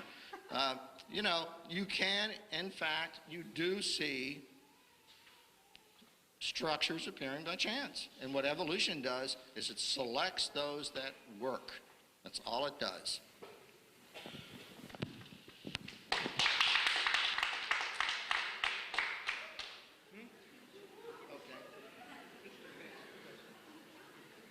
Okay. Well, what we're going to do is we're going to change it a little bit. We're going to let them answer the question. Also going to let the other speaker rebut their answer to the question just a minute or two after the question is asked.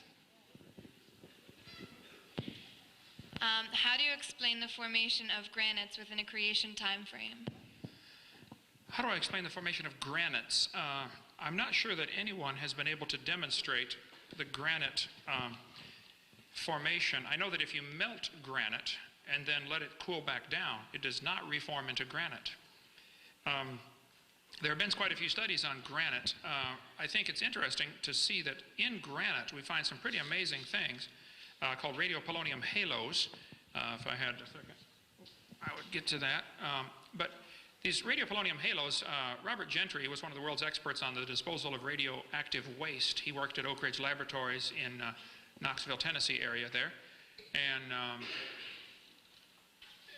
let's see, I think it's right here, okay. Radiopolonium halos.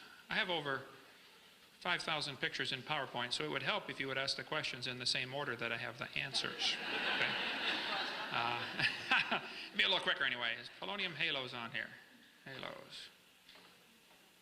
Was the Earth a hot molten mass? There you go. Okay, good. Granites are a very interesting rock. Robert Gentry did quite a collection, has quite a huge collection. Actually, I've been to his laboratory in Tennessee. The Bible says pretty clearly the earth was created and it was underwater, which means it was never a hot molten mass, whereas the evolution theory teaches the earth was hot, a hot molten mass, and it slowly cooled down. These are clearly contradictory. Somebody is obviously wrong. Either the earth was hot or the earth was never hot, a hot molten mass anyway on the surface. Robert Gentry's website is halos.com if you want to get all the details on that. In the laboratory, under the microscope, they've discovered, looking at granites, they see all sorts of little radiopolonium halos, which is kind of like a hand grenade going off in a huge block of jello would produce a ring, a halo, that would, the fragments would be suspended in the jello. Of course, we don't see this in water because the fragments fall apart. We don't see the 4th of July fireworks make their ring and then stay there in the air because they all fall down. But in granite, we find these polonium halos, indicating the rock was never a hot molten mass because these halos would have flowed away. Polonium has a very short half-life, anywhere from 64 thousandths of a second to 2 minutes, I think. So the existence of these halos is really a mystery to those who believe the rock was a hot molten mass. And I think you'll find, if you go to the website halos.com, you'll find lots of evidence on this. Robert Gentry published in major magazines. Science journals published his stuff for years until somebody realized, ooh, do you realize this proves the Big Bang theory's wrong? And his research funding was shut off like a spigot because anything that doesn't go with the evolution theory will not be supported. Just like if a teacher stood up in the Soviet Union 10 years ago and said, I don't believe in communism, they would find themselves out of a job. And if a teacher in this university said, I don't believe in evolution, they probably would find themselves out of a job. There is not academic freedom in places like this. Okay, go ahead. Would you like to give a rebuttal to that at all? Okay. We'll move on to the next question to Dr. Weisenberg. And the question is, Dr. Hovind in his presentation disproved the geologic column and the Big Bang theory. Do you believe that the Big Bang theory and geological column, if they were false, that evolution could still be true? And if not, why did you not defend them? Okay, look, first of all, I am not a cosmologist, okay? I actually had a roommate who was a astrophysicist once, if that helps.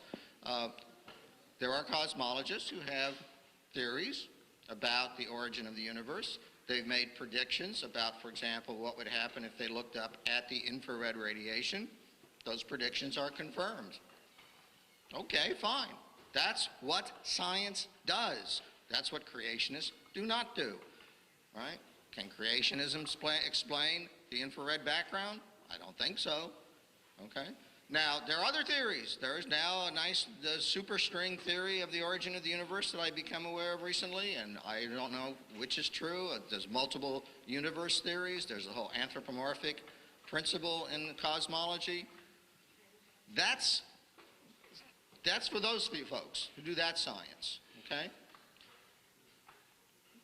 Every time the creationists approach this problem, they want to insist that issues of origin and abiogenesis are somehow related to evolution, right?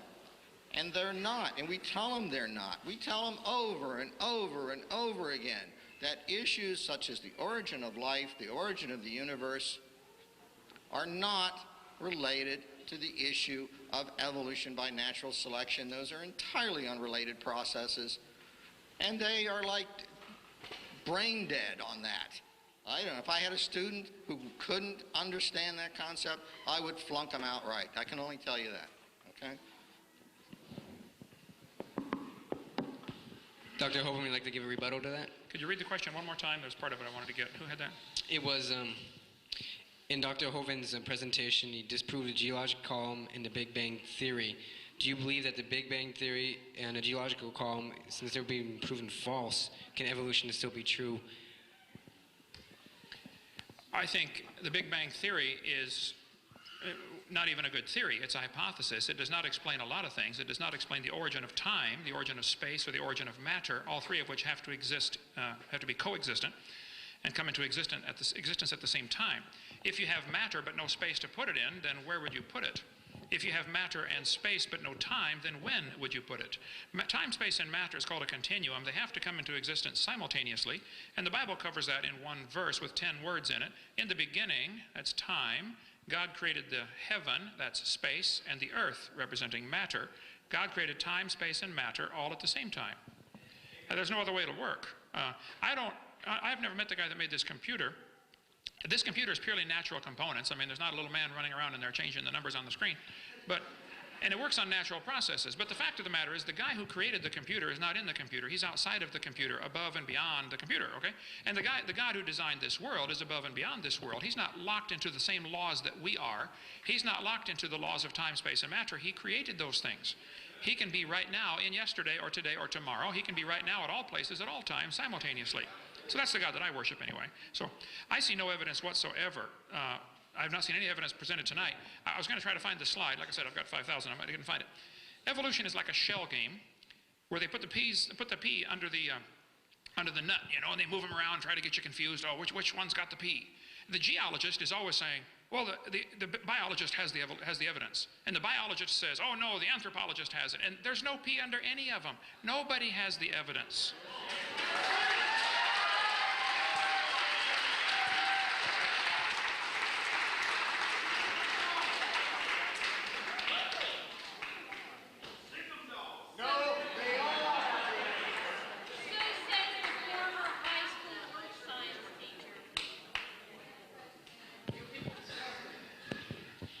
Was oil and coal created through humans and plants impacted in mud by Noah's flood?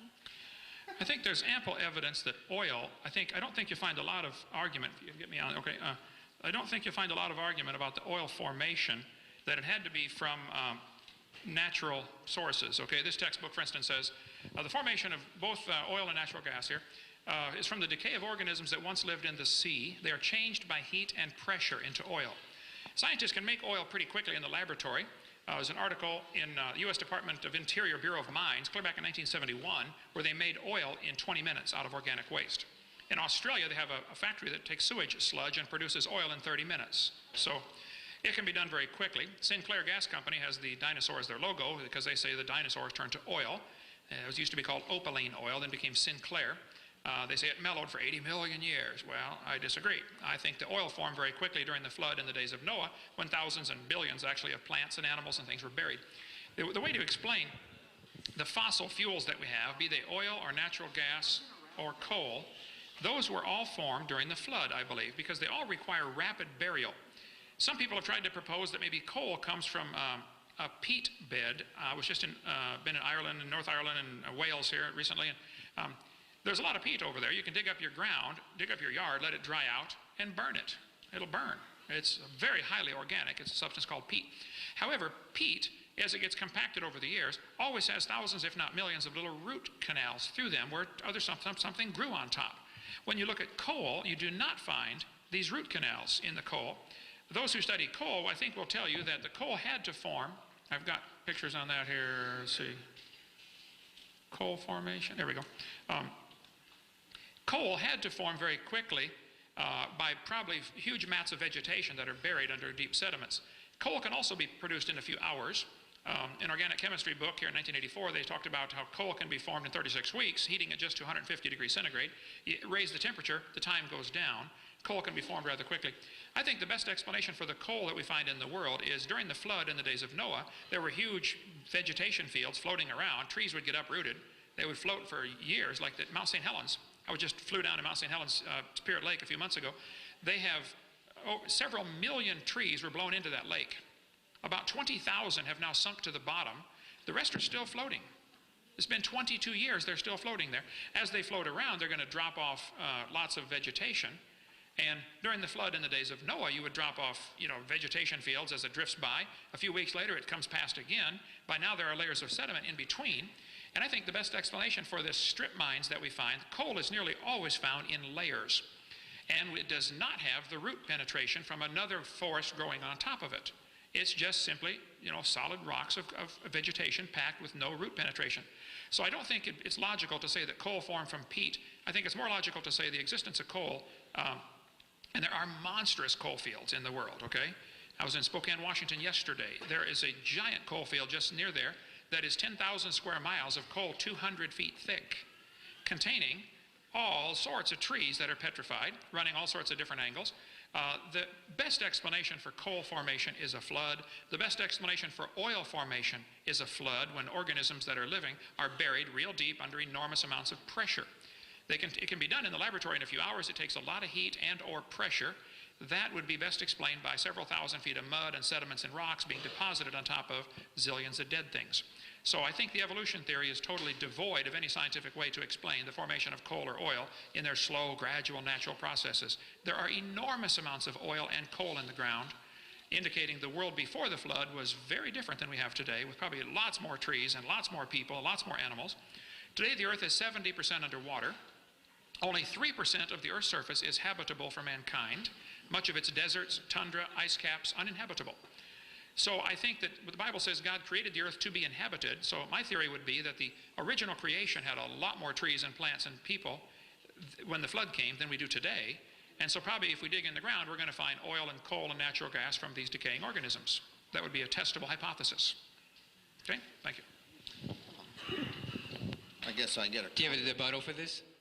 Well, I mean, this is one of these things. You can read in Scientific American the responses to this stuff.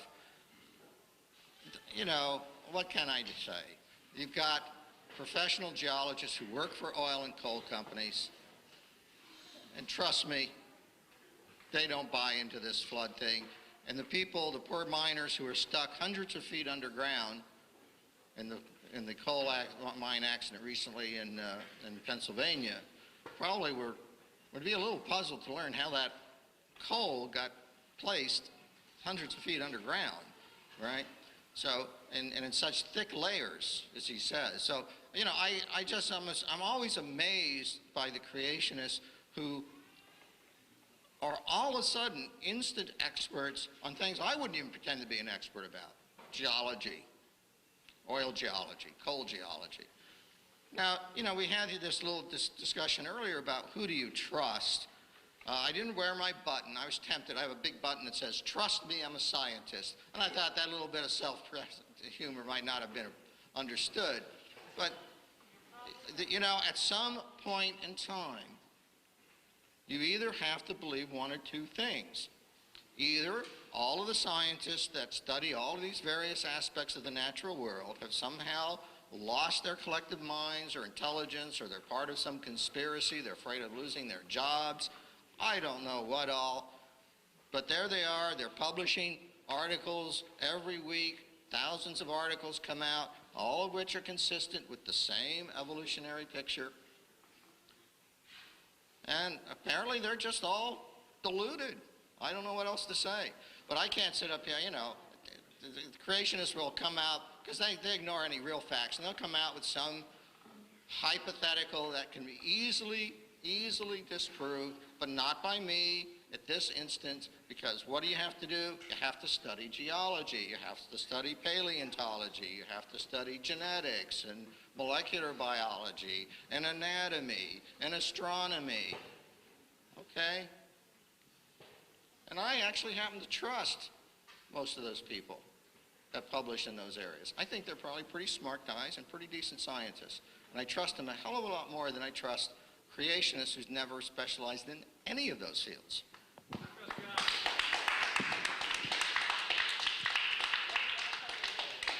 Okay, we have another question for Dr. Weisenberg here. And the question is, in his presentation, Dr. Hovind used facts to disprove evolution. He used please be quiet. He used the facts to disprove evolution, and according to the scientific method, if the facts that are found disprove the hypothesis is supposed to be thrown out. So if these facts do truly disprove evolution, then according to the scientific method, it should be thrown out. Oh, absolutely. If the facts disprove evolution, I'll abandon it in a microsecond. Okay? I didn't hear any facts disproving evolution. I didn't hear a single fact disproving evolution. You know, made some statements about trees and rock and embedded like a few. I don't know anything about trees and rocks. I'm not a geologist that studies trees and rocks. And neither is he. And neither is he. And you know, the fact of the matter is the people who do the geology, right, have developed those time scales based upon a variety of evidence. You know, I would happily, I'll tell you what, here's the deal, all right?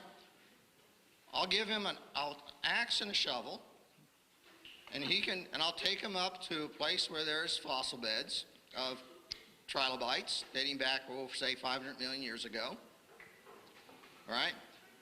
If he can find a single more advanced form of life in that fossil bed, a bony fish, a clam, I mean, I'm not asking for anything very fancy. Plain old clam will do it. Any old fish. If he could find in that fossil bed, clearly marine aquatic deposit. I mean, you can't argue these guys are not aquatic creatures. If he could find a single, just one, embedded in that rock, hey, I'll abandon evolution. Right on the spot. Okay? And you know what? Go for it. Do it. But no, they don't. Creationists don't have that kind of evidence. They never will because they're wrong. That's all. All right. Well, I think you need to be reading some of the same scientific literature because these type of things have been found frequently, and I can get into that in a minute. But Darwin said, if my theory be true, then numberless intermediate varieties must have existed. You've stated several times tonight that there are thousands of missing links. This textbook says, since Darwin, many of these links have been found. Today, Darwin's theory is almost universally accepted by scientists. But David Ropp said, who's a famous evolutionist, in the years after Darwin, his advocates hoped to find predictable progressions. In general, these have not been found. Yet the optimism has died hard, and some pure fantasy has crept into textbooks. Berlinski said, there are gaps in the fossil graveyards, places where there should be intermediate forms, but where there is nothing whatsoever instead. No paleontologist writing in English, French, or German denies that this is so. This is simply a fact. Darwin's theory and the fossil record are in conflict. According to Stephen Gould at Harvard, arthropods are the largest animal group. Where did they come from? What's their origin? As Darwin noted in The Origin of Species, the abrupt emergence of arthropods in the fossil record during the Cambrian presents a problem for evolutionary biology. There are no obvious simpler or intermediate forms, either living or in the fossil record. American scientist. Where did the fossil fish come from? Yet the transitions from spineless invertebrates to the first backboned fishes is still shrouded in mystery, and many theories abound. Where did the birds come from? The true origin of birds is still up in the air, Alan Fiducia says. He's an atheist and ornithologist at North Carolina, Duke University, I think, or one of the universities in North Carolina. Okay, what about whales? Competence Encyclopedia in '96 said the evolutionary origin of whales remains controversial among zoologists. What about flowering plants? The origin of the angiosperms, an abominable mystery to Darwin, remains so 100 years later and is little better today.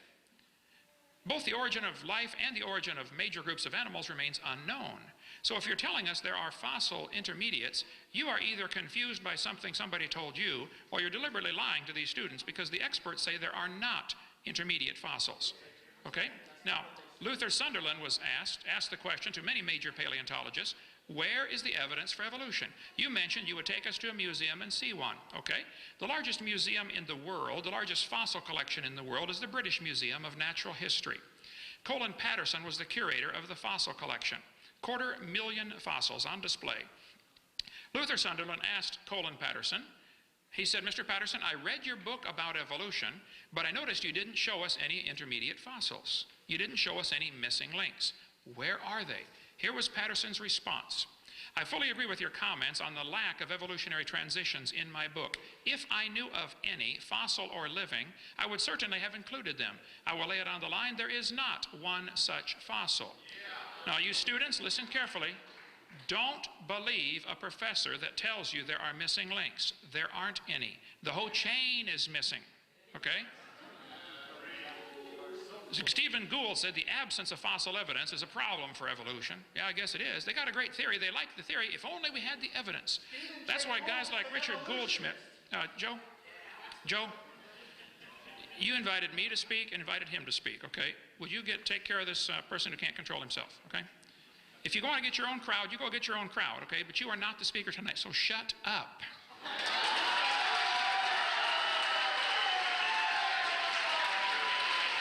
Now,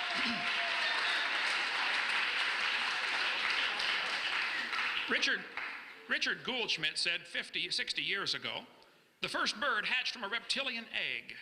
Stephen Gould and Niles Eldredge have resurrected this stupid idea with the new theory called punctuated equilibrium, which basically is the same thing with a new coat of paint on it, that we don't see any evidence for evolution because it happened so quickly.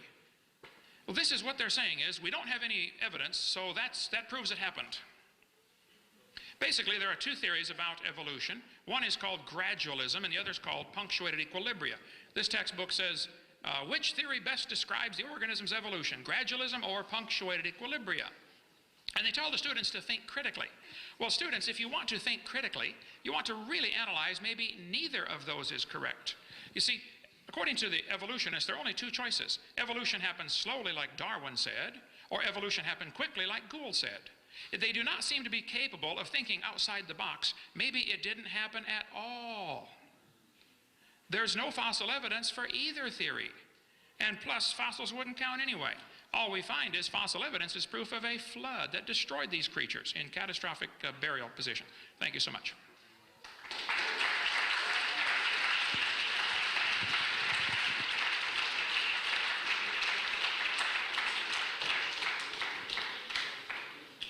This says, what do you have to prove the flood as a scientific fact, and where could all of that water come from? Okay. Where did the water come from, and what evidence is there? What's the first part of the question again? Well, how could you prove the flood as a scientific fact? I don't know that I could prove the flood's a scientific fact, but I didn't get into the, finish up the coal part here. Eugenia Scott, president of the National Science Education Foundation for their people that have a national organization, she said, Dr. Hovind, there are 80 separate layers of coal in the Midwest. She's right, by the way. She says if you take a look at the amount of coal in the world, the entire biomass of the world today could not possibly be converted to that much fossil fuel. She's right again. What she says is there's so much coal in the ground, there aren't enough trees on the surface of the earth today to create it again. I agree. She said there had to have been an enormous amount of time involved in the laying down of the coal seams. Ooh, now right there she's wrong. It's true there are enormous masses of coal in the world. This giant Powder River Basin coal in Wyoming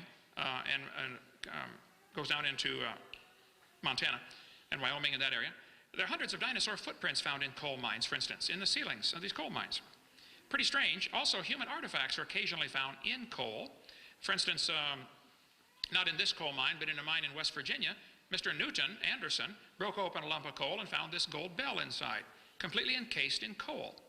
Now, from a creationist perspective, this is not a problem. Humans were around before coal formed. The students are taught in school that the coal formed 250 million years ago in the Carboniferous era, which is pure imagination. The fact of the matter is when you find human artifacts found in places where they're not supposed to be, like the Coso artifact, or the gold chain found by the lady in the lump of coal in 1891, or the carved stone found in a lump of coal in the Webster mine in Iowa from the Daily News of Omaha, Nebraska, or this iron pot found inside a lump of coal in Thomas, Oklahoma. When you find human artifacts in coal, you ought to make you question that maybe what you're being taught is not correct. The sole of a shoe from Nevada was found. 1922, the American Weekly magazine said the stitching with pattern was clearly visible, including the twist of the thread. And the rock was 213 to 248 million years old. This is a clear case where somebody's preconceived acceptance of an evolutionary theory is an obvious hindrance to any intelligent research. When you find a sole of a shoe in a lump of coal, you ought to conclude humans were there at the time the coal was formed. To me, that doesn't take any brains to figure that out. But as far as not finding, we're going to run out of time here. Fossils, the second part of the question I missed. I forgot it already. What was it? Where'd the water come from? I think there are three sources for the water in the time of the flood of the days of Noah. The Bible says the earth was founded upon the seas. It was actually, there was more water in or under the crust of the earth. Today, the Japanese scientists a few weeks ago just published in a magazine that there's probably more water in the deep crust of the earth now than there is on the surface right now. More water in the earth than on the earth, in all the oceans together. That would take me a minute to get to that, but the three sources for the water, I would say, according to Scripture, would be there was water above the atmosphere, according to Genesis 1:29. I can find that one real quick. And then there was water under the crust of the earth, again, according to Psalm 133 and Psalm 136, and I'll show you here. Let's see. Water under the crust of the earth. There we go. Psalm 24 says, the earth is the Lord's. He founded it upon the seas and established it upon the floods. Psalm 36 says he stretched out the earth above the waters. I think the original creation had a layer of water overhead to protect them, which is the only way you can possibly explain the existence of giant fossils that are found, giant fossil cockroaches that are 18 inches long that simply can't survive today. Giant fossil insects of all kinds are found. Giant fossil reptiles called dinosaurs are found. And giant humans. These things would thrive in the pre-flood conditions when there was water above the atmosphere. This water all came down at the time of the flood in the days of Noah, and the water underneath came to the surface when the fountains of the deep broke open. So all of the water for the flood came from up above or down inside, and it's still here. People say, where did the water for the flood go? Well, it's still here. The oceans are gigantic. I flew over to Pacific, and I told one of the guys in my office, I said, man, the Pacific Ocean is huge. He said, oh, that's just the top of it. That's a powerful thought. There's enough water in the oceans right now to cover this entire planet nearly 2 miles deep.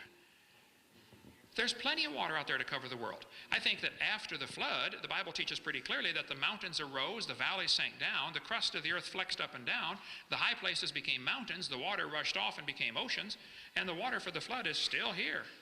There's an awful lot of earth, planet Earth, that's basically wasted real estate underwater as far as humans are concerned, and they're finding all sorts of cities underwater. 30, 40, 50 feet of water, so 150 feet in the Black Sea, cities found. I cover all that in my seminar part 6 of how do you explain these underwater cities. And the water level was lower because the ice caps were bigger, but that's a seminar part 6 all about the flood, what caused it. Okay? Shut it off there. Would you like to have a rebuttal? That was really bizarre. That's the best I can understand about it. You know, look, one can wave one's hands. He can quote all the people he wants to quote who at one time or another may have said something or said something else. Science works in a certain way. Testable hypothesis, all right? Now, he's made some claims. Fine, he can make all those claims. Says, oh, this is because, you know, the coal comes from, you know, it was there when humans were there because there's artifacts in the coal.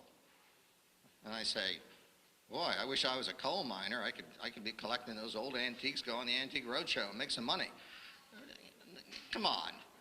You know, when you're talking about fraud, and he can rant and rave about somebody pinning some moths on a tree trunk because he wanted to get a good picture, and then he accepts that somebody found, what was that, a golden bell or something in a lump of coal? I'm sorry, give me a break. Okay. And this is the final question for tonight, and it's to Dr. Weisenberg. And it says, what Bible did you get your quotes out of? My Bible, actually, I downloaded off the internet, and I couldn't tell you because, it's a Bible version, and I know there are different versions. I'm not aware how many. That's for scholars of theology, I guess, to tell me. The issue, of course, that the creationists will never deal with, particularly the fundamentalist Christian creationists, is how we would ever resolve and test the different creation views. Creationists don't want to accept any of the evidence from evolutionary biology. That's universally accepted by scientists. And I'm sorry, it is universally accepted by scientists. They don't want to accept that. Right? So they come up with their own story. And I say, fine, I gave you a challenge. Give me some kind of test, because there's other creation theories, there's other Bibles, there's other holy books, right? And I don't know. I don't know how to choose. You got to give me some predictions, then you got to go out and dig up some dirt and find some evidence. You got to date some rocks, you know? You say it's 6,000 years old, prove it with some kind of evidence where you date the rocks. Evolutionists are dating the rocks. They have their techniques. They agree on it. They accept it. All the geologists, physicists, and chemists accept it. Well, that's for the creationists. And until they do that, until they can come up with something, anything, which will allow their theories to be tested, you cannot make science simply by attacking somebody else's hypothesis or theories. I've been a scientist, and I know that. If you don't have a better theory, then you can't provide evidence for your theory, right? And have it peer-reviewed, then you're not a scientist, and you shouldn't be in that place. Look, I would not want to go into your church, your place of worship, right, and say, excuse me, you're a tax-deductible organization. I have a right to come in here and teach your children that there is no God, right? And I would no more do that than the creationists should do what they've been doing. And I think that's really the fundamental problem. Let religion stay in the churches, in the home, in the family, where it belongs. Okay, and we're gonna end with giving Dr. Hovind a rebuttal. He mentioned 6 or 7 things here. Let me get as many as I can. He's mentioned about the church, being tax deductible. I'd like to point out this university is also tax deductible. And you're preaching one religion right here, the religion of evolution. It's worse than tax deductible. It's tax funded. Okay, you have both tax deductions. They don't pay tax on this property that this building sits on. They also get paid to build this building by tax dollars. So you have a real serious problem. Churches may be tax deductible, but they're not funded by taxes. So you have 2 strokes against you there. Secondly, you mentioned about better, I didn't get to finish to write your quote down here. Let me skip that and watch the tape. You mentioned about other holy books. I stick with the King James Version of the Bible for multiple reasons. I'm very nervous about some of the other so-called holy books we see in the world. Go ahead and get me on there. What happened? Hit it again, would you? For instance, in the Quran, it says, Allah told Muhammad that those who opposed his message should be killed, or they should be nailed to a tree, or their hands and legs should be cut off. In Surah 47, he says, when you meet those who disbelieve, smite at their necks till when you have killed and wounded many of them. The last hour will not come before the Muslims fight the Jews and the Muslims kill them. So I get a little nervous about some of these other so-called holy books that have it as part of their teaching that anybody that won't become what you are, you kill them. Okay, I'm definitely not in favor of that, okay? Christianity is certainly very tolerant of all sorts of other religions. Our country was founded so people could have religious freedom. Secondly, you said creationists do not want to accept evidence that is universally accepted. I have asked repeatedly, what evidence do we have for evolution? I think I pointed out tonight in my first session that all of the so-called evidence that is used to support the theory has been proven wrong. I'm just asking that the lies be taken out of the textbooks. If you have some real evidence and you saying that it exists and museums are full of it, you're mistaken. Handing me a magazine is not evidence for evolution. I'll be glad to review these articles if you'd like an honest answer. I would like to point out, though, that many scientists disagree. There are at least 8 different flavors of evolutionists, okay? And they're all, you mentioned several times tonight, they're all arguing among themselves, But the fact of the matter is the argument's closed to real criticism, just like the argument about communism was closed to real criticism in the Soviet Union for many years. They would argue among themselves about what type of communism is best, but you don't ever question, is communism good at all? And it's to the point today where you don't question evolution in the university, you only question which type of evolution is good. I think you have a very closed-minded society here in this university where they're only presenting evidence for one side. There is ample evidence this Earth is not billions of years old. I think that ought to be presented to the kids. For instance, the moon is moving farther away from the Earth every year. The moon gets about 3 inches farther away every year. Obviously, that means it used to be closer. If you go back in time, at some point you have a problem because the closer the moon is, the higher the tides get. You folks may not worry about the tides here, but in Pensacola you worry about the tides. The inverse square law makes a real serious problem. Actually, about 1.2 billion years ago, at the current observed rate, the moon would be touching the Earth. And here they are telling us it's 4 billion years old, or 4.6. That simply is not scientifically logical. There is ample evidence that the universe cannot be billions of years old. If it were billions of years old, that still doesn't solve the problem for evolution. There is ample evidence that life only comes from other living things. There is no evidence for spontaneous generation. I mentioned the 6 different flavors of evolution tonight at the beginning. All we see are minor changes within the kind. Now, if somebody wants to believe it was different long ago and far away, well, you just enjoy yourself. But that's a fairy tale for grown-ups, okay? I'm convinced, after studying this for 30-some years, people choose deliberately to believe in this theory, which is totally devoid of evidence, for all sorts of reasons. Some believe it because that's all they've ever heard. They've never heard the other side. Some believe in evolution because they hope there's no God to answer to. Some may have social-political reasons because evolution is the foundation for communism and Marxism and Nazism. We cover that for 2 hours on videotape number 3.